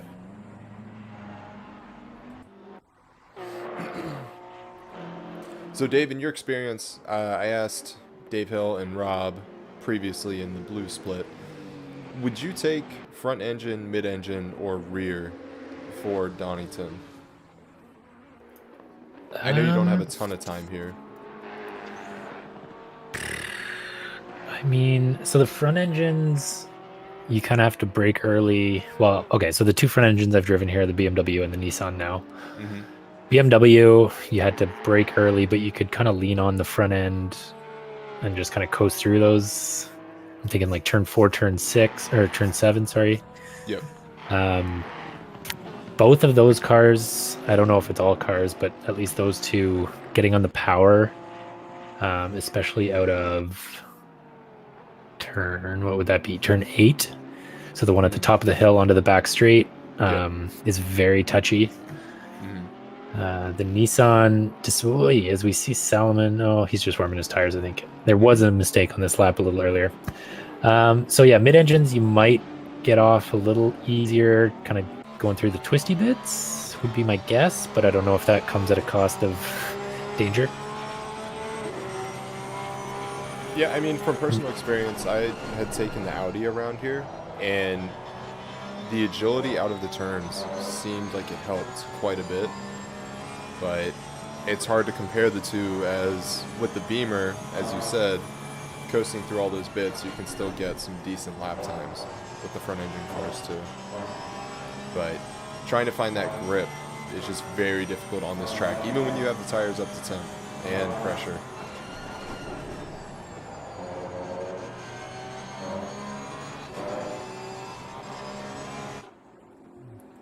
Going up into McLean's and then Coppice, that might be one of the most difficult turns. Turn 7 and 8. Yeah, I was definitely struggling through 7 most of the night. 8, yeah, I don't think I ever really nailed it tonight, but I never felt like I could truly get on the power as quick as possible coming out of McLean's. Especially once you hit that AstroTurf. I don't know. Very difficult. But, regardless, on to NA Red. The top 10 are all, once again, within 1 second of each other.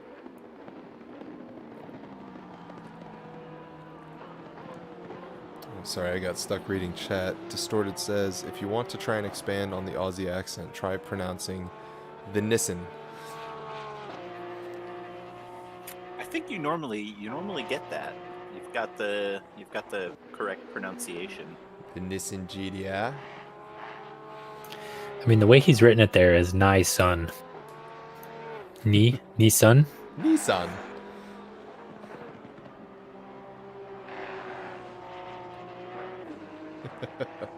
We got it. Heyo. Card and Lou still holding on to that leading position, 125.887. I'm curious if our Porky Boys in NA Red are going to crack that even lower.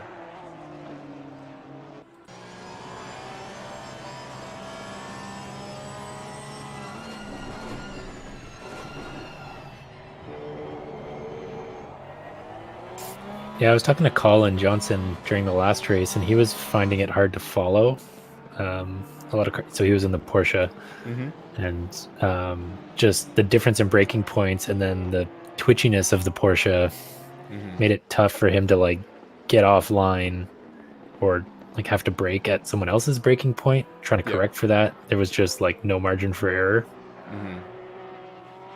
Yeah, we did see a couple of spots where drivers, I think for the cars that normally can brake later, were kind of making mistakes because they were really pushing their braking point and kind of running up alongside another driver and, you know, tapping him a little bit.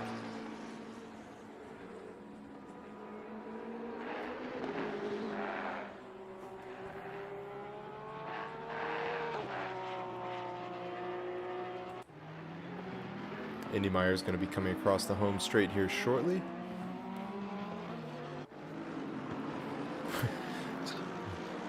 Go ahead. Still a pretty tight pack. I mean, top 20, only separated by 2 seconds. So there's going to be cars close to each other all the way through the field here.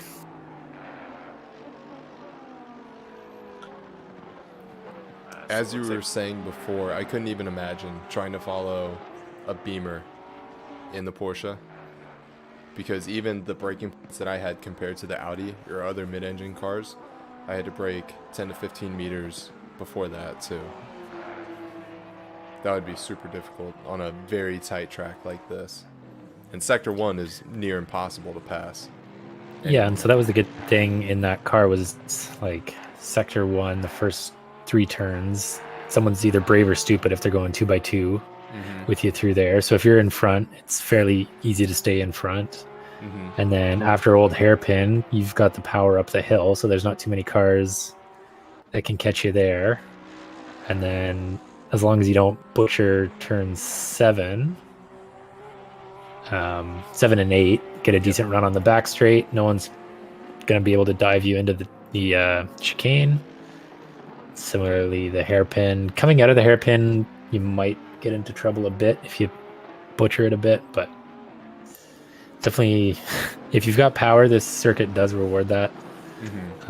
Crazy short lap too, so it's only 85 seconds here right now for the top guys, around 90, I'd say, on the slow end. One thing we noticed in our last race, I don't know if you guys talked about it at all, was the pit stop length. You basically lose a lap when you take your pit stop. So with that short Yes. lap and just the timing of the pit stop, it's interesting how it shuffles the order.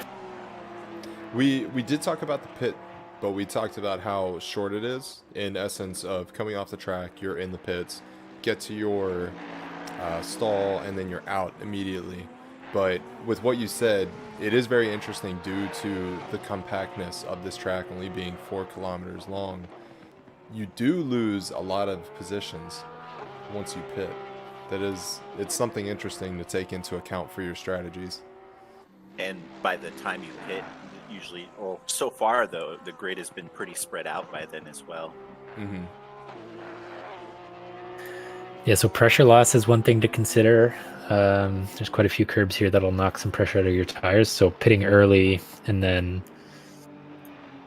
if you get pressure loss and having to deal with that over, say, a 40-minute stint, that could be troublesome. So I don't expect we'll see too many people pitting early unless they get into some trouble.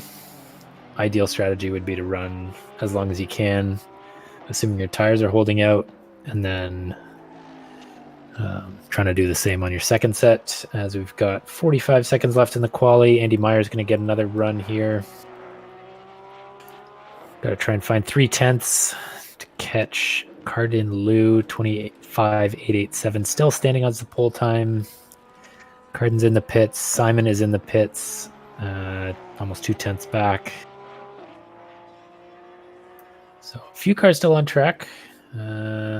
Some, it looks like, may not get around for another lap. There's quite a few of those teal circles coming into the hairpin. Don't think the last one's going to make the line, but a couple of them will. So we've got someone coming into the pits. Might have been Tim Brook. I thought it was a Nissan. Takis coming around the corner. This will be his final time. Currently P24, 2.9 off the pace. Can he improve any? He does not. So it's going to be a rough start for Takis. P24. Landry, 7/10 off right now. They are still, where are they? Just coming into the chicane right now. That looked like it was okay. Got a little close to the gravel there on the second part, but seems like he's still pushing.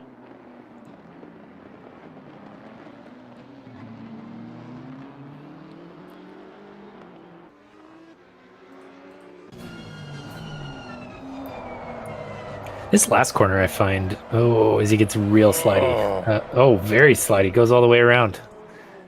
Oh, that's not good. I'm not sure if that was an intentional oopsie or what, if he screwed his lap somewhere. But yeah, I find that last turn just a nightmare to try and judge.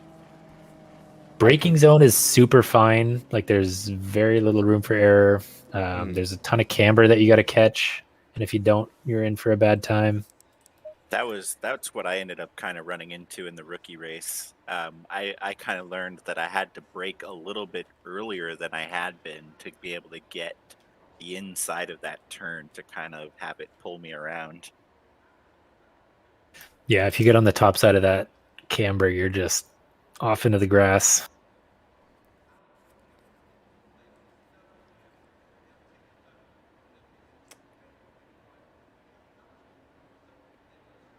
So as we take a look at the grid here, it looks like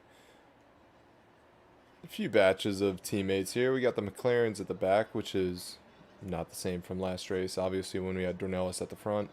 Beamer's at the middle of the pack. Ben Keogh taking 14, Davis 15, and then Specht at 11. And then a gaggle of Hondas at the front. They seem to really be powerful at this track. It definitely seems like it in the North American splits. Mm-hmm. I'll be interested to see how Sansano does in the Mercedes. I know in some of the other splits that car did really well. Anyways, taking a look at the weather, it looks like clear skies, 28 degrees Celsius for track temps, Wind is much quicker than it was previously. Got 12 kilometers an hour, as it was about 4 or 5 roughly for North America Blue. But another clean, clear race for NA Red.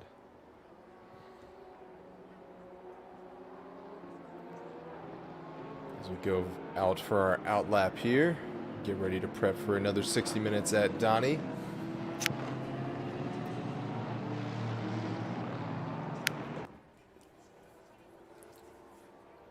Well, we got some time.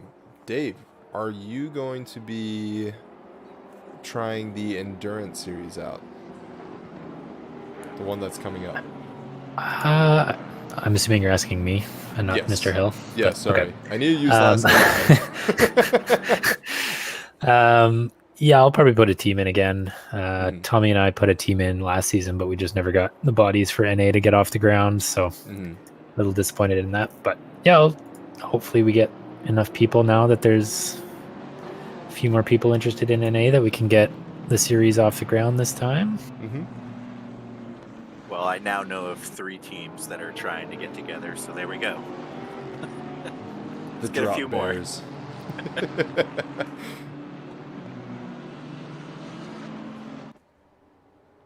I'll be so proud of that team name. Oh, I hope he commentates on a race. Bye-bye, tires. Who gets the commentator curse first? That's just something that happens naturally, Ducky. Just it Yeah, happens. you can't force it. You got to let it happen organically.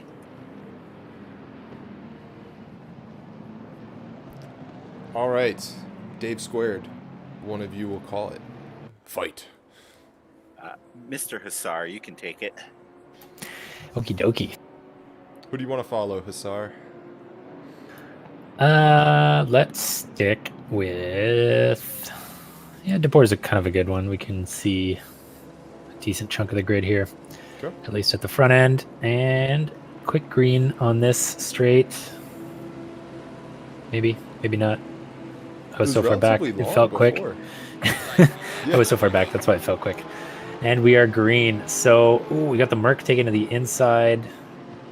Trying to go around the Honda. I think that'll be DeBoer probably. No, that will be the timing sheet's all screwy. I'll just call car makes. 2 BMWs going side by side down through sector 1. And they're going to sort it out. Oh, as we've got the Merc going crazy sideways. Not sure if that was a tap or not. BMW and Bentley getting squeezed in the back. They sort themselves out. Who do we got here? Briscoe in the middle of some stuff. P20. Jumping back to the Sure. front. If we want to see a replay, it was Sansano that spun off. Okay. Looks So front 3 or 4 stay in order. So we've got a Honda from 2 Porsches, then 2 Hondas.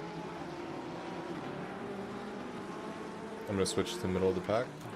So Patterson was the one we would have seen probably getting sent by Sensano there early. Ooh, BMW moves over just a tiny bit on the Nissan. That's going to close the door late and allows... Who is that? That will be Rasco to squeak past Cleansing. Cleansing just gets a little bit distracted by that tap. Bumped out wide, opens the door on the inside. He'll be a little annoyed at that. Try and come back here at Rasco.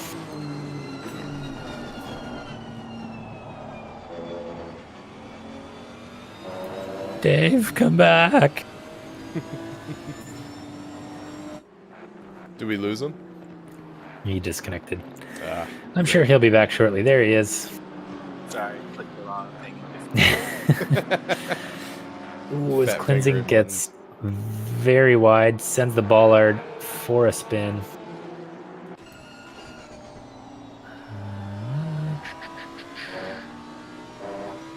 So from Snell Train back, it's fallen off the lead pack just a tiny bit. Excuse me. So 1 to 7 sticking relatively close to each other, and 7 and 8. Biggest gap right now. So sort of. Oh, and it looks like Briscoe's fallen way back. He's at the very end of the pack. He had some sort of like off-track incident on the first lap where he fell all the way back. Okay, because we saw him in P20. Oh, as Rasco tries up the inside, gets tagged by Cleansing. Not sure if Cleansing got a tap from Geiger in behind as well. That was a bit sloppy from a few people.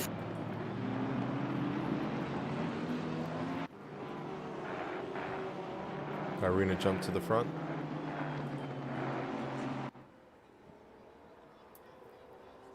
So who's the last Honda there? De Boer is falling back just a tiny bit from the top 4.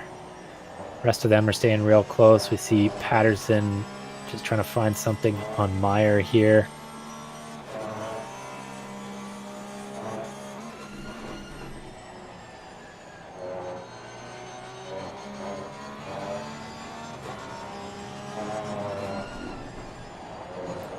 Solomon just about a second off of Lou. Similar gap for Meyer, just a little closer.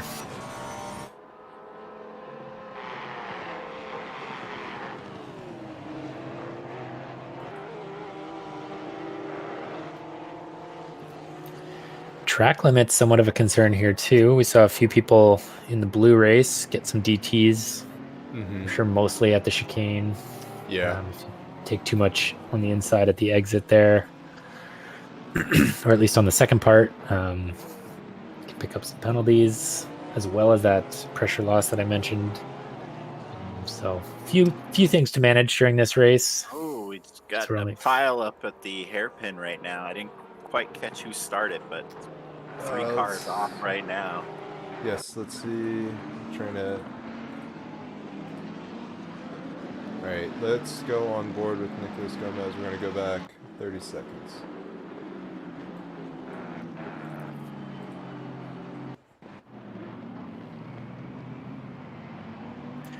So Gonzalez. It happened in front of him. Happens in front. He tags the Honda there. Barely, relatively clean though on his part. I think Gonzalez pushed the Honda around as they came through that. Honda backed off a bit more than Gonzalez realized, and then just kept going straight. But nothing too hard for the stewards to sort out there. I'm curious to see what started that. There's a McLaren and someone else, but yeah.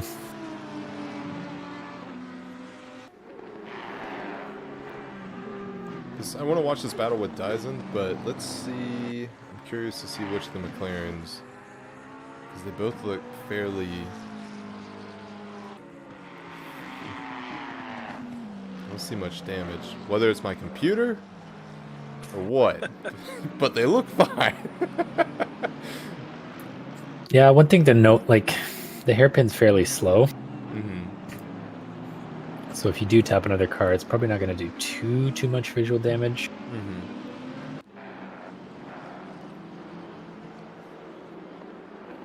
So one of the biggest dips in the track at the old hairpin is pretty bad. Schwartz curve after that going in, before Schwartz curve, that gets pretty brutal. Oh, Mark Dyson going off the track a little bit, getting a bit squirrely. That's Good a on nice him. save. We That was also an had excellent save. Rasco get a little loose in turn 1 and go off into the grass. It's a squirrely track. I think we kind of talked about it a little bit in the first race where, this track doesn't really have much for, runoff beyond any of the curbs. Like, it's like the curb and then grass. So easy if you, start putting the throttle down to spin out a little bit. Yeah, this is certainly no Mazzano. You don't have miles of track space, or, I mean, even Paul Ricard, which is all asphalt, right? You don't have that luxury.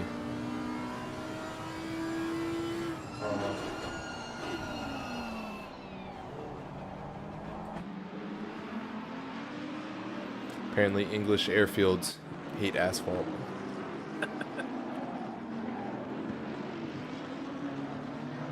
Patterson's going into the pits. Let's go ahead and hop into Tim Brooks. Yeah, that's been pretty close this whole time.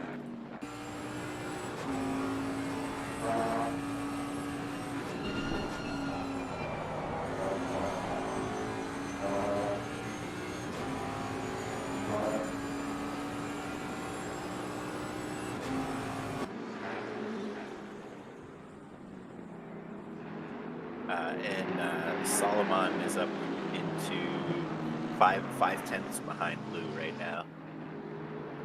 Yeah, very close in that battle. Last lap for Cardin Lou was a 126.5, and Simon Salomon had a 126.325.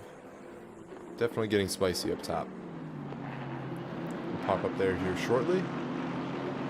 We'll see if Tim Brook can take a move off of Steve Davis in the Beamer. Going into the final hairpin here. For our Aussie friends, the Melbourne hairpin. Whether it's after an Aussie Melbourne, I have no clue.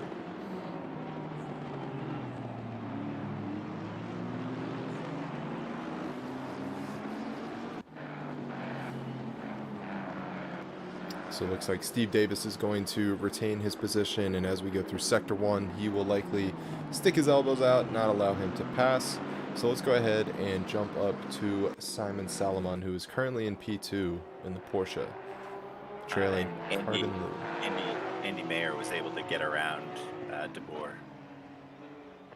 Really kind of showcasing the ability to brake much later in the Porsche.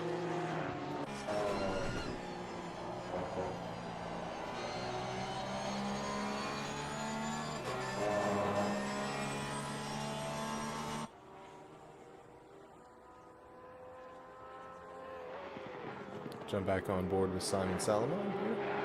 There's my mouse.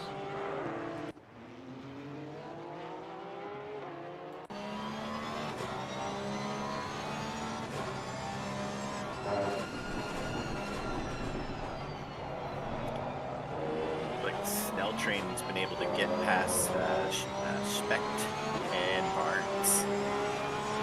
Was that recently? Yeah, I did it all within the last part, like right before the hairpin. Alright, let's take a look. Wonder if there was contact in front because they were real close. They go side by side through the. Oh, yeah. I wonder if going side by side through there just slowed them both down enough. Snell Train to squeak through. Gets one here.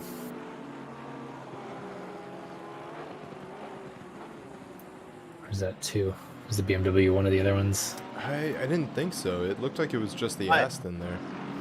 Oh no, he had gotten over around Ben Keogh.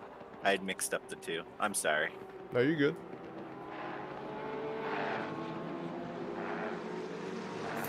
Either way, moving up the leaderboard.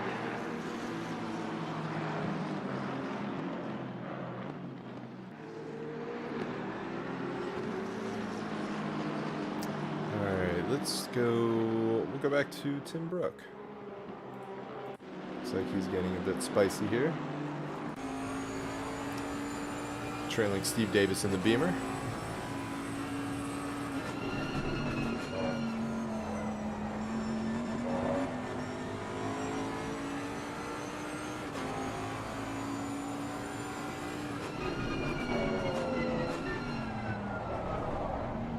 So a big transition from this week going into next week in Kailami will certainly be the track space, but Kailami is also a very vertical circuit that has a ton of blind corners.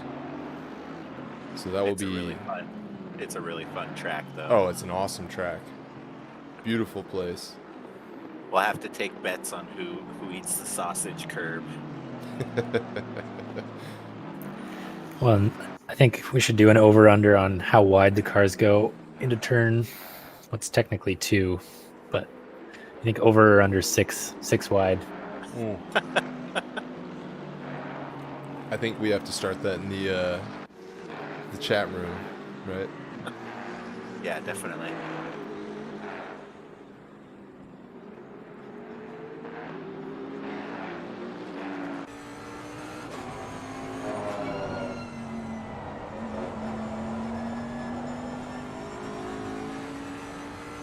Got Mark DeBoer under a second from Andy Meyer.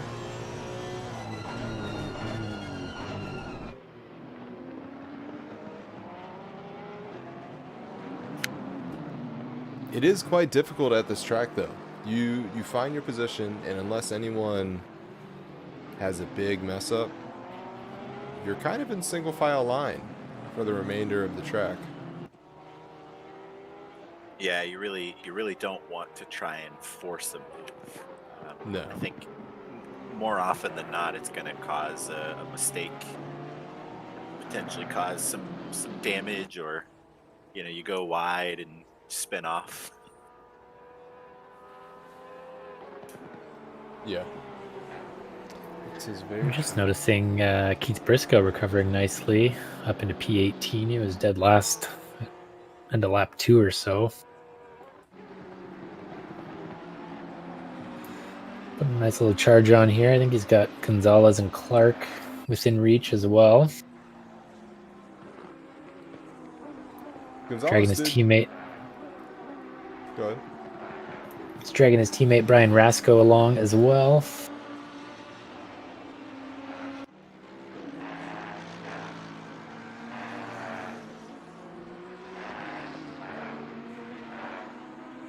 Gonzalez's last lap was almost a second faster than Briscoe. So we shall see. So it looks like we're going to be getting some penalties soon. Cam is saying 15 seconds for a collision on lap 1 by car 711, and 10 seconds for a collision on lap 1 by car 501. So it's going to be Antoine Landry and Keith Briscoe. That could be why we saw Keith so far down. Must have been that pileup that we saw. It looks like we got a car off track right now, car 465. Takis Weeks, let's go ahead and run an instant replay.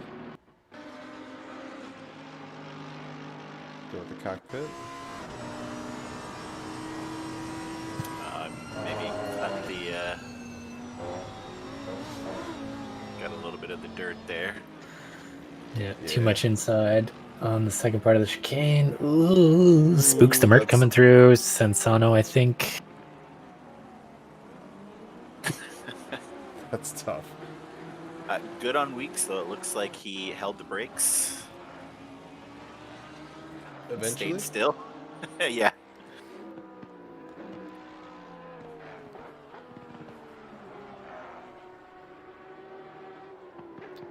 Alright, let's go back up to Steve Davis and Zabima. Actually, we'll jump to Ben Keogh, his teammate.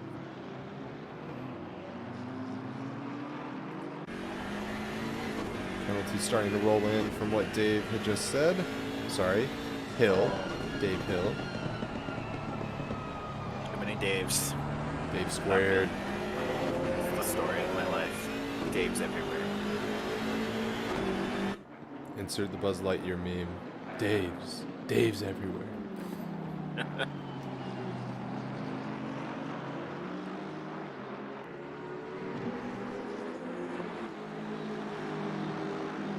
Ben Keogh's best time right now on the track is a 127.243. That may be the quickest time in a Beamer that I've seen for the North American splits. I don't believe Perez got below a 128.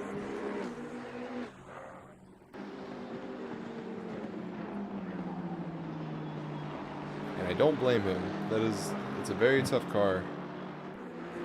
And it looks like we're going to have a 5-second penalty for Clark in car 980. They had a collision on lap 3. Clark is currently down in P26.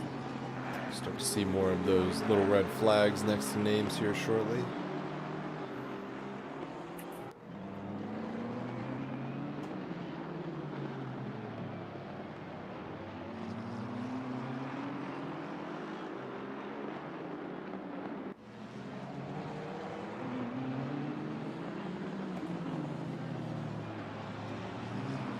Chat, if you're just tuning in now, we want to hear what you think of Donington.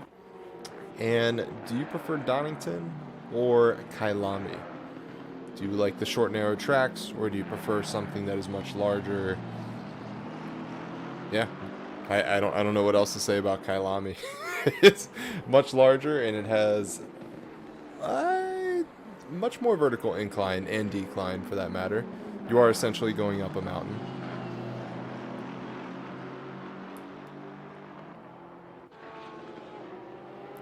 I'm curious to see the difference of incline and decline between Kailami and Bathurst.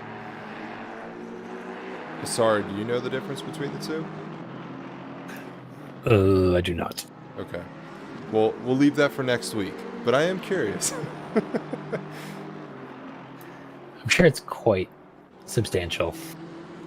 With Bathurst taking the victory for steepest incline. Yeah. So I think we know why Kailami is in the schedule this year, or this season. Cameron is a fan. I think everyone's a fan. I don't know anyone that doesn't like the track. No, it's a phenomenal track. It's a lot of fun to drive there. Looks like Firelord Racing is saying that Kailami is only 500 meters longer than Donington. Really? It feels longer. Much like it just feels longer than that, but Much longer.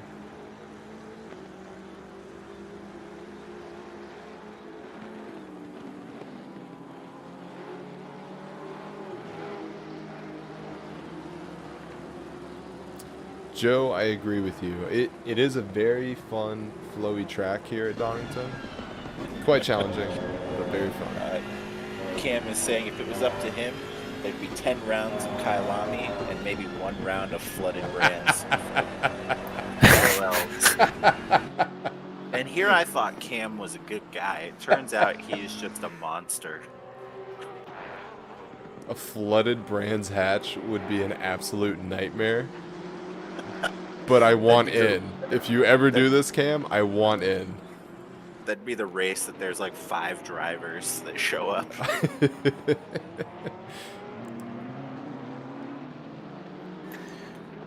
Yeah, I mean, flooded is fun for the memes, but it's not really that much fun beyond that. I think there's a good reason that we don't run flooded tracks here in OOR.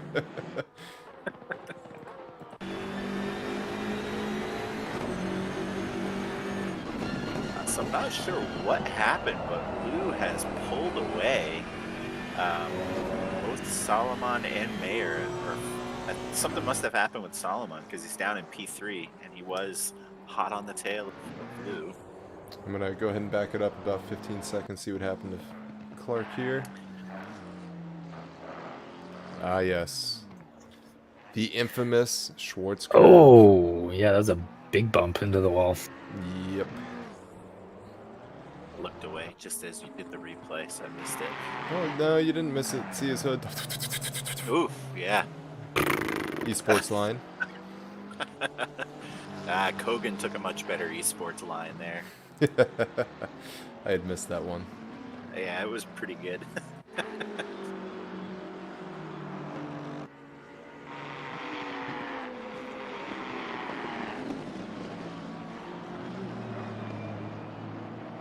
Sean Jacobs in the chat, gone to Le Mans now after being at Donington. So boring in comparison to Donington roller coaster. I completely agree. Le Mans is super historic and, you know, great track for the 24-hour stuff, but it is such a boring track. Yeah. It's got about really 2 Mistral straights on it.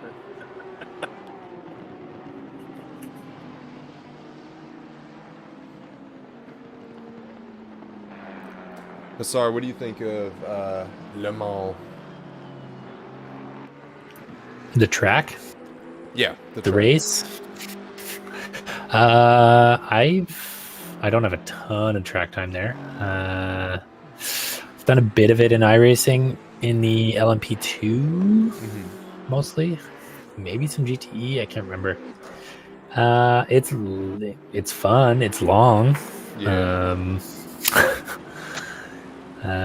What else? Yeah, I enjoy the track. I mean, the LMP2 cars just shine there. Like you can see why they're called the class they are when you drive them around there. Right. I haven't done too much in traffic around there, which I'm sure is a whole other kettle of fish. Because I think the only iRacing races I've done have been like 60-minute races. So with like the length of the track, you don't really catch traffic too much unless they've made big oopsies or you make big oopsies. Right. It's essentially hot lapping. Everyone finds their position, right? Especially with that length of a race, 60 minutes.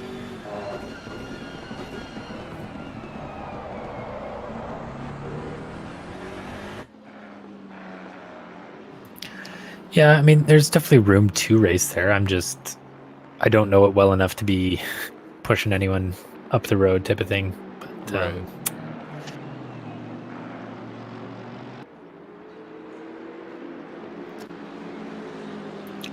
And yeah, like just because of how little I've driven it in Sims over the years, like what turns are they? After the back straight is done, there's like 2 sections of it that are kind of similar, and if you're not paying a lot of attention, or if I'm not paying a lot of attention, I kind of forget which one is which, and there's some very critical turns that you need to not miss, and I end up missing them. Yep. If you want to do a quick replay on Sansano, he went off track. Yep. I didn't quite see what happened, but You read my mind. Oh. Ooh. Ooh. got a bit of a tap there. That was a taparoo from Yeah. Jonathan Geiger there. It's like when you tap on the shoulder of someone like, hey, look this way. Whoop, where'd he go? He gone. Sansano's had some tough luck this race so far. Yes, indeed. So I am curious to see if Jonathan Geiger is going to get a 10 or 15 second penalty from that, because that was pretty bad. He's got a bit of damage there on the back end too.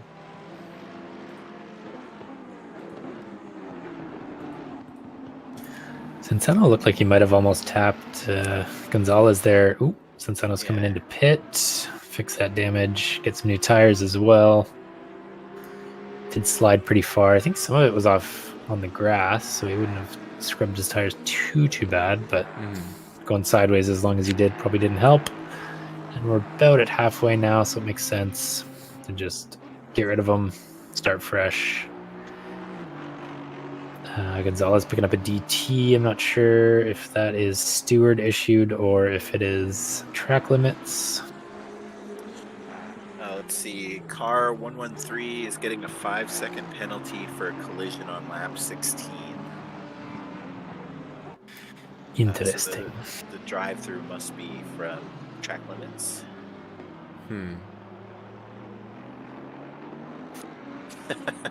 He shared it as a collision description Ferrari on Ferrari violence.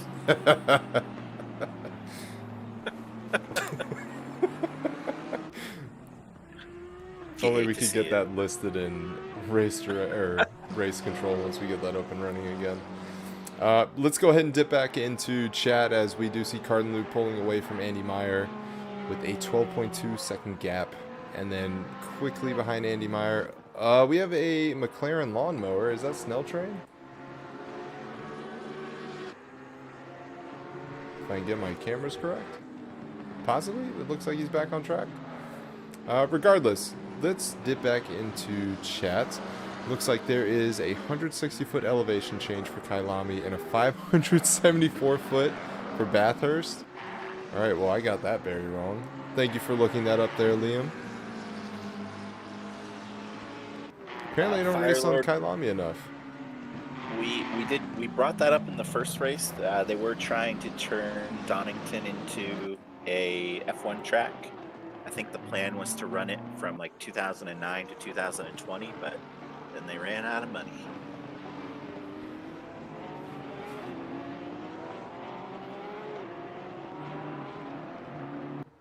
Joe Spenceley here, scheduled a flooded Kailami and Xbox League.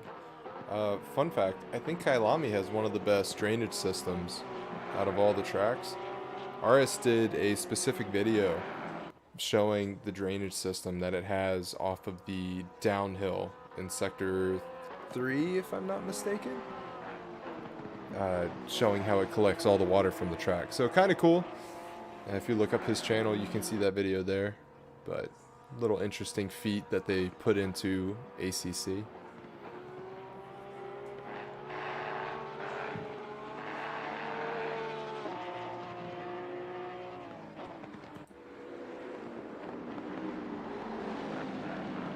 Tell you what, man, Steve Davis has stayed very consistent behind Tim Brook.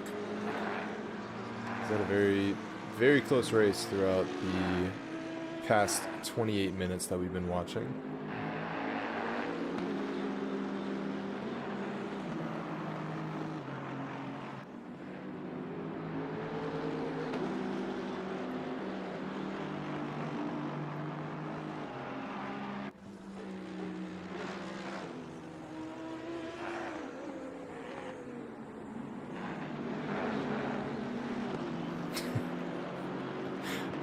It is hard to find a battle around here right now. It's pretty similar to how it was with the last split. Once Yeah. everybody got spaced out, it was tough. Yeah. They're like, all right, what's happening? What's going on? Someone do something. Somebody tap somebody. But that wasn't from us. We never said it. Looks like Debeaton ended up getting a little squirrely. Now he's getting passed by Lindsay. And what looks to be a lap. Misses.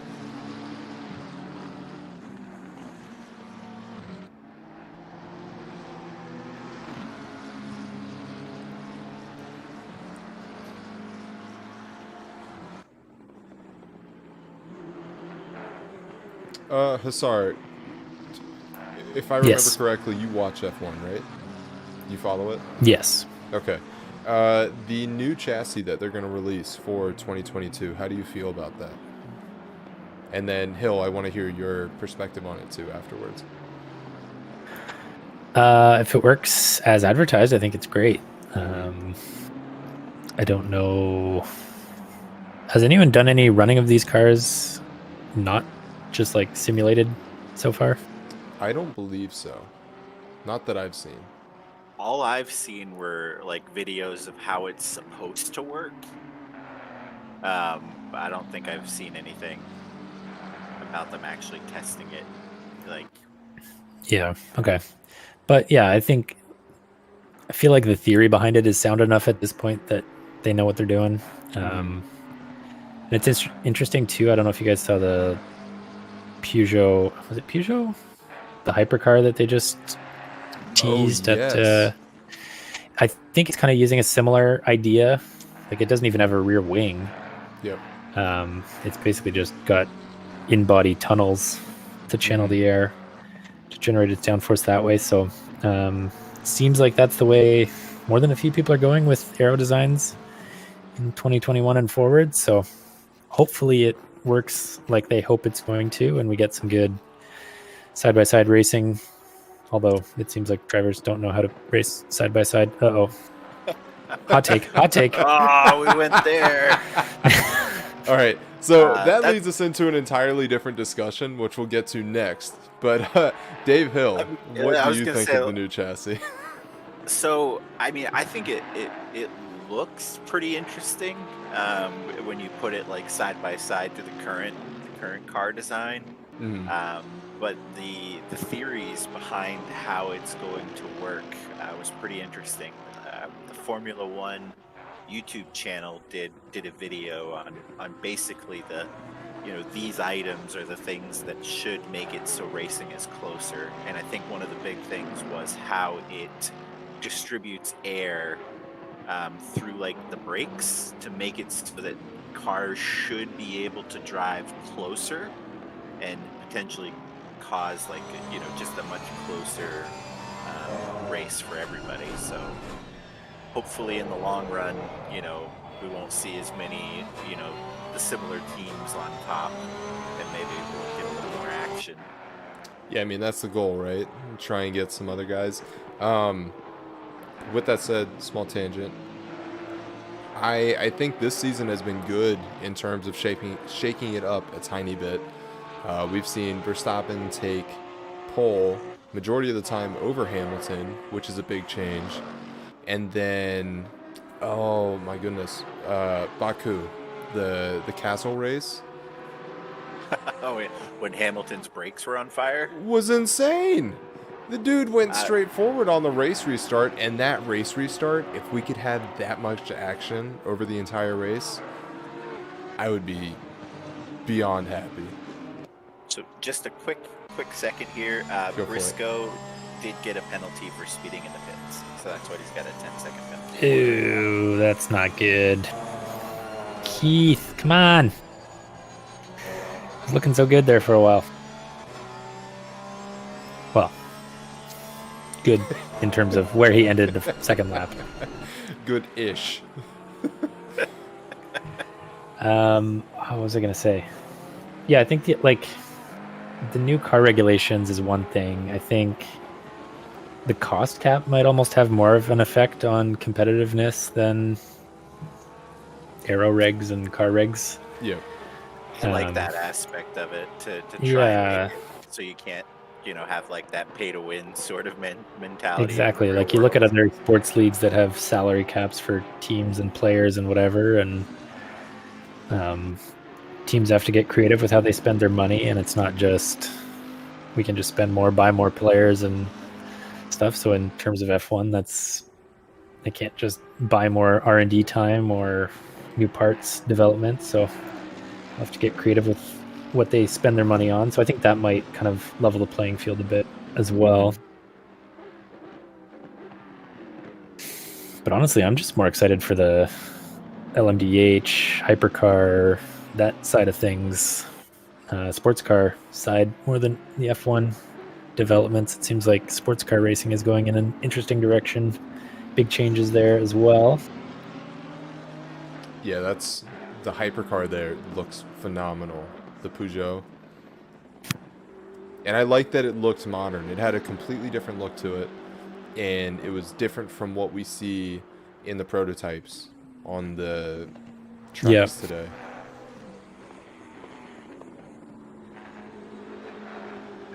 I like when cars look like cars. That's kind of the one thing I don't love about F1 is just like they're very much a thing, but they don't look like... If someone says, draw me a car, I don't know how many kids are going to draw the Formula One skeleton open-wheeled thing, but... How brainwashed are they?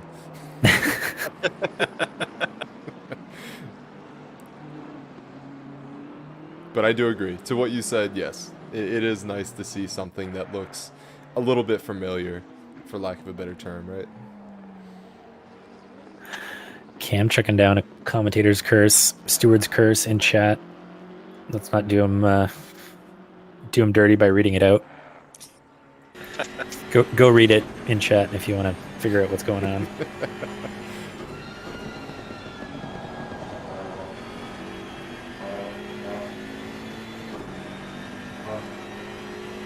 Alright, so we'll take a look at the grid here, see if we can find any battles. Simon Looks Salomon like might be the closest. Salomon's, yeah, getting close to Mayer. The game doesn't want to seem to represent Salomon's position very accurately in that lower right graphic. This is the second time we followed along where he's one position higher than he should be, but... Oh, 2 3 like, 2 3 2 3 2 3. Yeah, it's trying, but it's not working. Seems to be pro hacks over here. drive-through penalty for Rasco. I'm guessing track limits. I just saw it pop up. I missed what the reason was on that one, but yeah, I would be surprised if that was anything other than track limits. Oh no, it was a steward penalty. It was a Ooh. so drive-through for a rejoin on lap 23. Interesting. And it looks like maybe. All right, this is still there.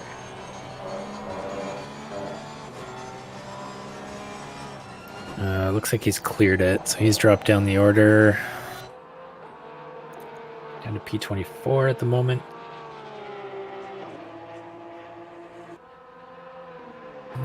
As we have just under 22 minutes to go in this one. Everyone has made their pit stop by this point. Look at that. At least that we can see. Porsche's down the main straight. Yeah, there we go. 3 in a row. One of them is very out of position. Chris Stevens down in P21, letting his teammates through here, going wide. Tucking back in behind Salomon. No dramas.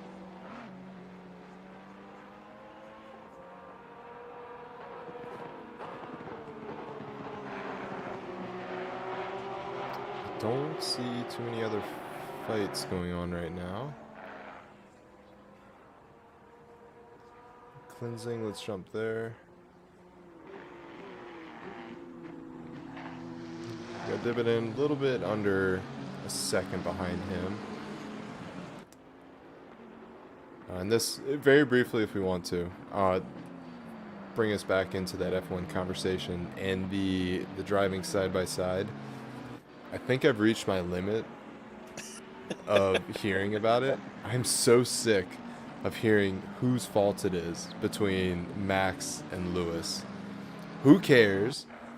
If this had happened between any other driver, it would have been a big deal for 4 hours on race day, and that would have been it. But because it's Max and Lewis, every YouTuber on the planet has to make a reaction video about it, like, oh, whose fault was it? I'm over it. I don't know. Dave Squared, what do you guys think?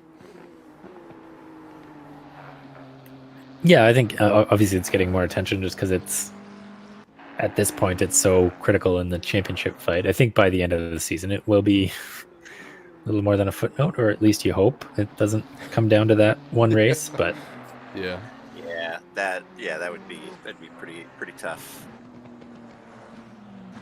I mean, I think the FIA has already given out any sort of penalties or fines or whatever they do.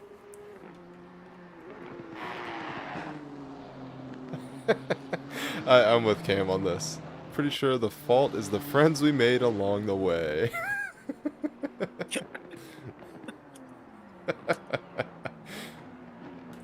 Oh, you love to see it. Alright, let's go back to Simon. It looks like he's closing in on Andy Meyer, his fellow teammate. I think that is the closest battle going on. There's also Dizon and Briscoe, but I mean, Briscoe's got the 10-second penalty, so.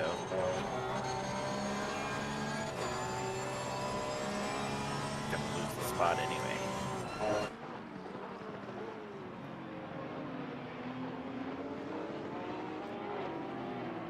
So Chad, it looks like the bribes did not work this week.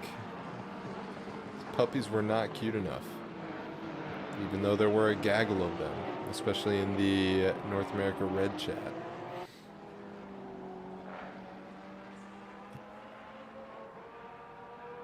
Can't say we didn't try.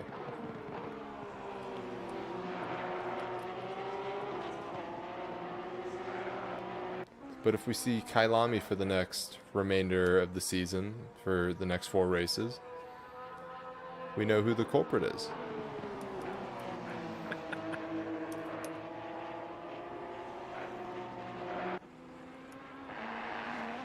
It's after Kailami. I do not know. Misano. Ooh. I love Mazzano. A night race.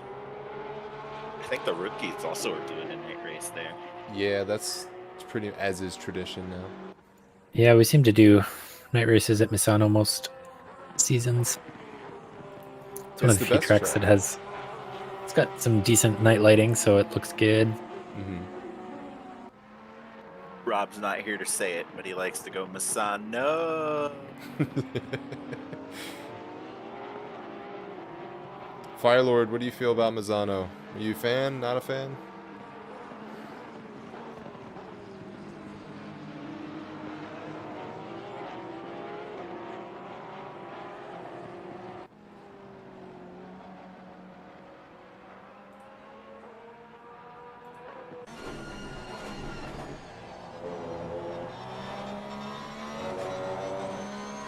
You gotta wonder if these guys are on comms right now, talking to one another. I imagine it's fairly quiet, as they're both fighting for position.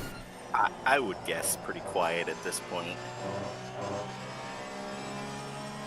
How close are they in the standings? I mean, they're currently... Let's see, Solomon is in P1 overall, and Mayer is P7. Mayer could get some very good points here after today. And then with Golzar missing the race, Cardin Liu, correct me if I'm wrong, Cardin Liu could sneak up quite a bit. He's in second place. He's in third place overall right now. Marc-Antoine Landry is going to be taking a little bit of a hit. He's in P4 overall, but being in P10 is not going to do too much. I don't know how many points there is. Let me check. P10 is going to give him 70 points.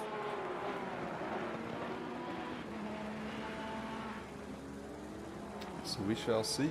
We'll have to look for the shakeup next week. These guys are still pulling in some laps in the 26s. So Cardin Liu, Andy Meyer, Simon Salomon, Andreas Specht.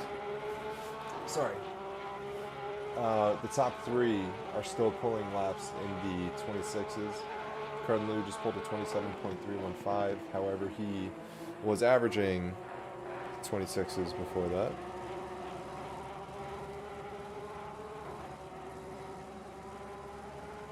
But that 26 to 28 second range seems to be a stable area of speed for what our drivers are pulling in tonight. The pace.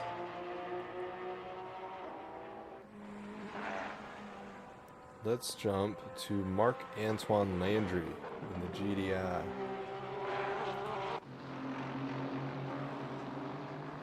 Getting pretty close to Barnes.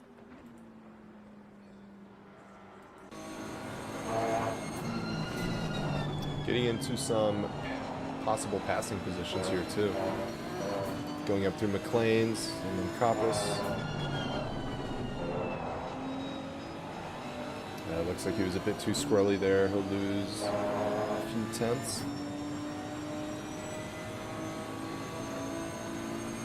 Old Faithful, man. Can't go wrong with it. The Aston. In chat, Prime is asking if the Honda is low-key really good here, or did he just not know? I mean, the last two splits, Honda's been the top car. I don't know how it was in the other splits, though.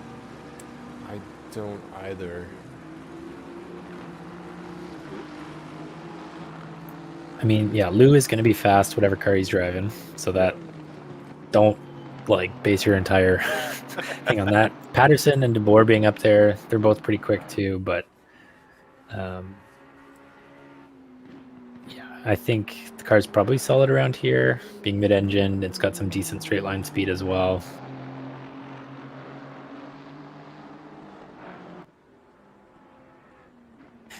I don't keep up on my BOP charts much anymore, so I can't say if it's actually fast or if it's just the drivers and the combination of this grid. Every Every Ooh, time I've there's- tried to drive the Honda, I have killed myself.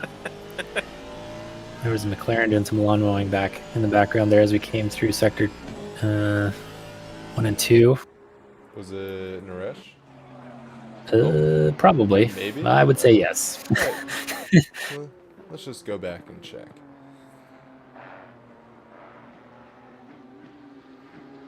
Yeah, I mean, that once you kind of get an off track, it leads from one turn into the other, and then it branches off until you can shake everything off of the tires and get your bearings back. But yep, Ooh, the old that's hairpin. interesting. Yeah, so that was the one we saw, the first one. Joined him live later for another one. Yeah, that was weird. The car just unloaded on him. McLaren's got some pretty solid arrows, so I'm kind of surprised. He must have been way over speed or something. Tires giving out. Maybe I wasn't paying attention to when people pitted, so I can't remember if he was early or late. He's going long. Oh, as Weeks goes deep there in the final corner. Lets a couple cars through. That might have just been blue flags as well. Yeah, looks like it.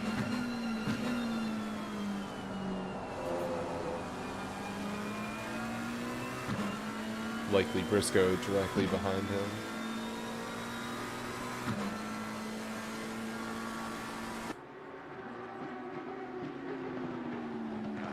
JC in the chat did well to hold it, to be honest. Yeah, he was able to quickly get back on track.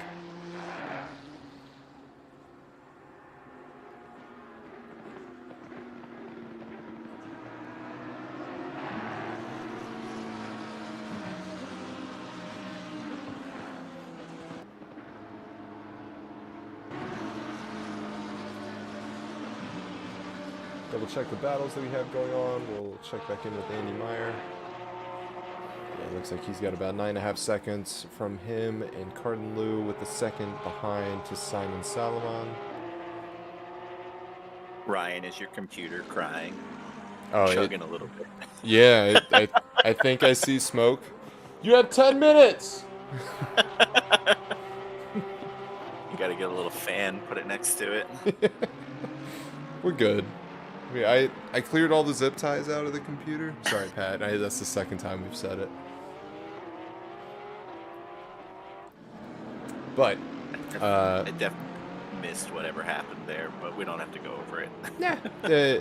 Potato PC aside, for anyone who has just joined, if you have not heard it yet, we have the like and subscribe button. Like helps with the analytics. Subscribe helps with the channel, helps us grow, brings more content to you all. So if you like it, certainly subscribe. After subscribing, if you have not joined yet, feel free to join OOR, hop into the Discord. You can join the Rookie Series, which is a weekly race on Tuesday nights in the AP, which is the Asia Pacific. We have European splits and also North America, all of which are at 7 p.m. Some regions have a 9:30 p.m. race as well. Feel free to hop into that.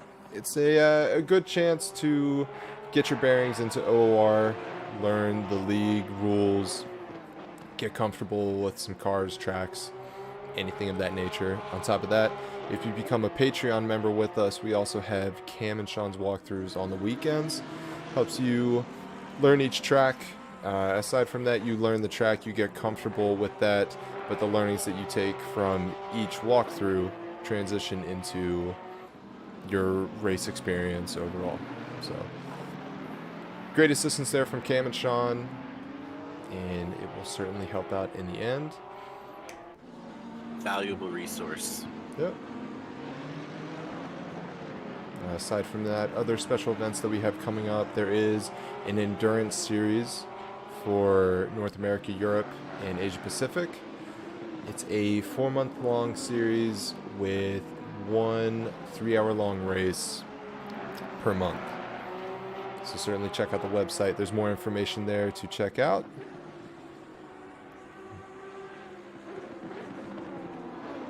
And now back to the racing.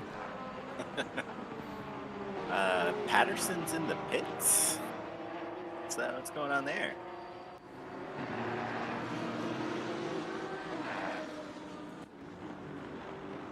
Let's go back a minute and see if we can see what happened. Wonder if potentially getting low on fuel if there's no damage.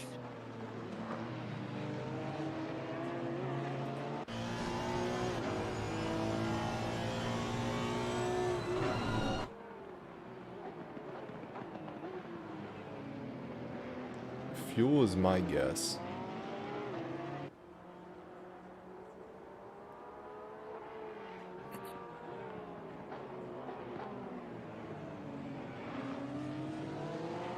Yeah, no damage or anything, so. No. So jump back on board with Tim Brook.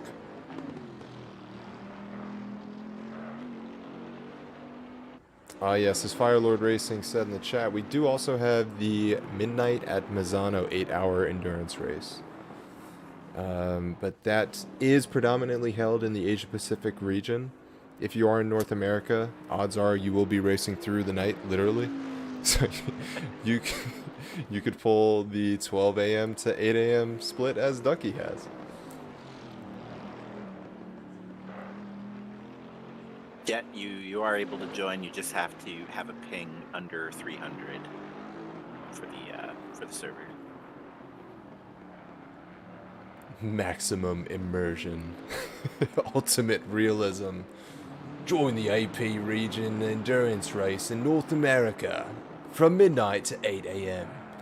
after working a full day.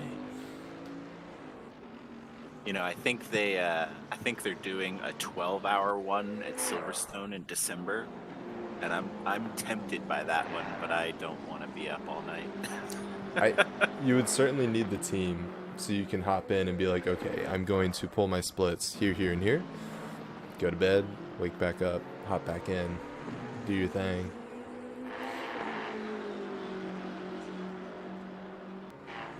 See if we can find any action. Still the tank slappers. There's quite a few cars around here, but I don't know that much of it's for position.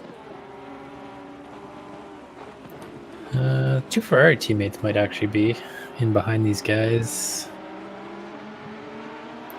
And I'm not sure if that's the Audi of Daizon we're seeing on screen now too. So that's 3 cars that could be close.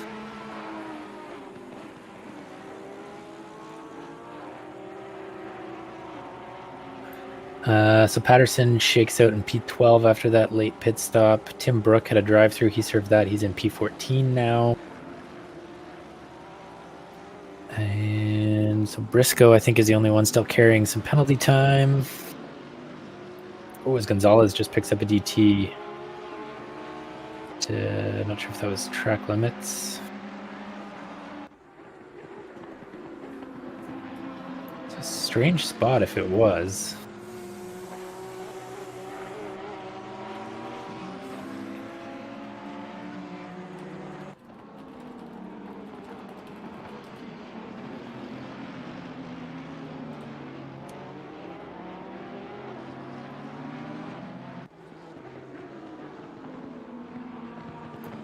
This group of cars hitting some blue flag traffic. McLaren there getting out of the way. Not entirely sure. Can't see the number, who that is. Could be Clark. Could be Todd File. Gonzalez in the pits now to serve his drive-through.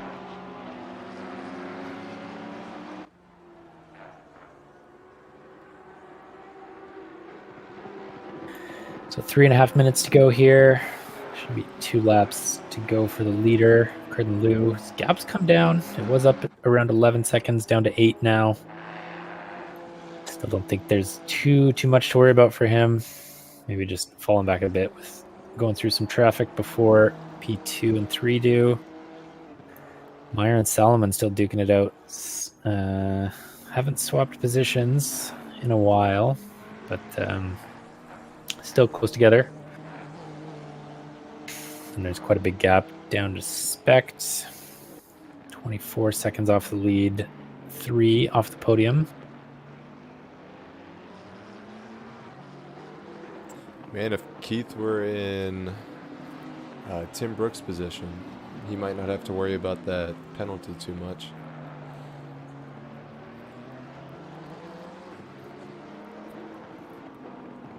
As he is 10 seconds behind him. Yeah, unfortunately for Keith, that's going to cost him quite a few positions, it looks like. Yeah. Drop him down to P20 or so, P19. Mm-hmm. Will it? I never know how this plus laps thing works. I wish it didn't do that, but Possibly 18. That's my guess. Between Briscoe and Dibiden, there's a lap difference. It looks like Dibiden just crossed the line, so he's on his 38th lap as well.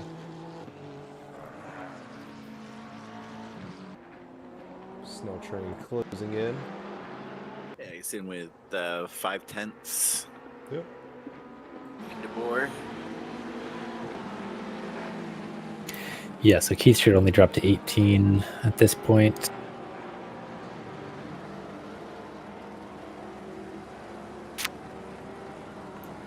Looks like Dizon's. No, sorry, he will. No, yeah, he will drop to. Oh no, yeah, 18. So yeah, Solomon kind of hanging in there with Meyer, but not really moving much. Right, man. The leader is on Looking the final backwards lap. from DeBoer here. He's got Snell Train coming. He's got one lap to make something happen. Geiger on Davis as well. I don't know if we can look at that Yep. quickly. Haven't seen them in a bit. So again, there is the potential for a move, but I think the cars in front, especially the BMW over the Aston, Davis just has to keep it on the black stuff. He'll be fine, he says optimistically. Traffic, I guess, is something to consider here on this last lap too. Hopefully the blue flags get them early, make it not too much of an effect on the race. I'm going to jump back up to Snell Train and see how that For sure. traffic is affecting them. It looks like they're going through it right now. So Sam is about 6/10 away from Mark. And this is their final lap, as you can see on that little telemetry device there. Leading up into McLean's.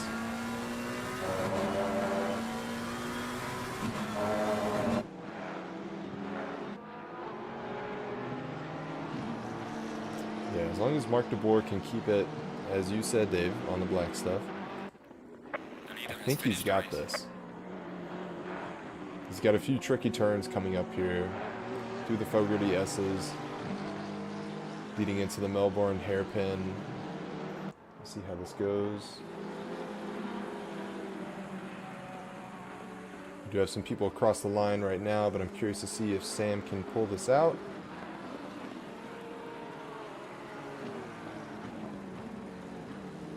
One final dive, and it... No, it looks like Mark DeBoer will keep that. It looks. So Carden Liu takes home the checkered flag. That's his second win of the season. Strong showing from Andy Meyer as well. That's Andy's first podium of the season. Looks like Davis is going to stay in front of Geiger. Geiger was able to close it pretty nicely, but just I think maybe one or two more laps would have been required. Alrighty, well, excellent race there, gentlemen, tonight.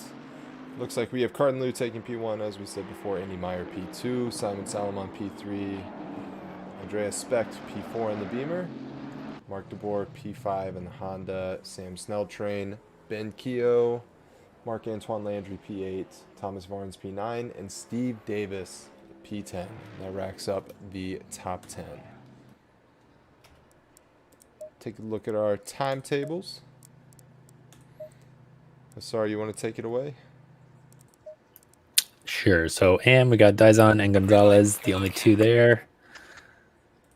Pro Ams, we've got Varnes from Davis and Geiger on the podium.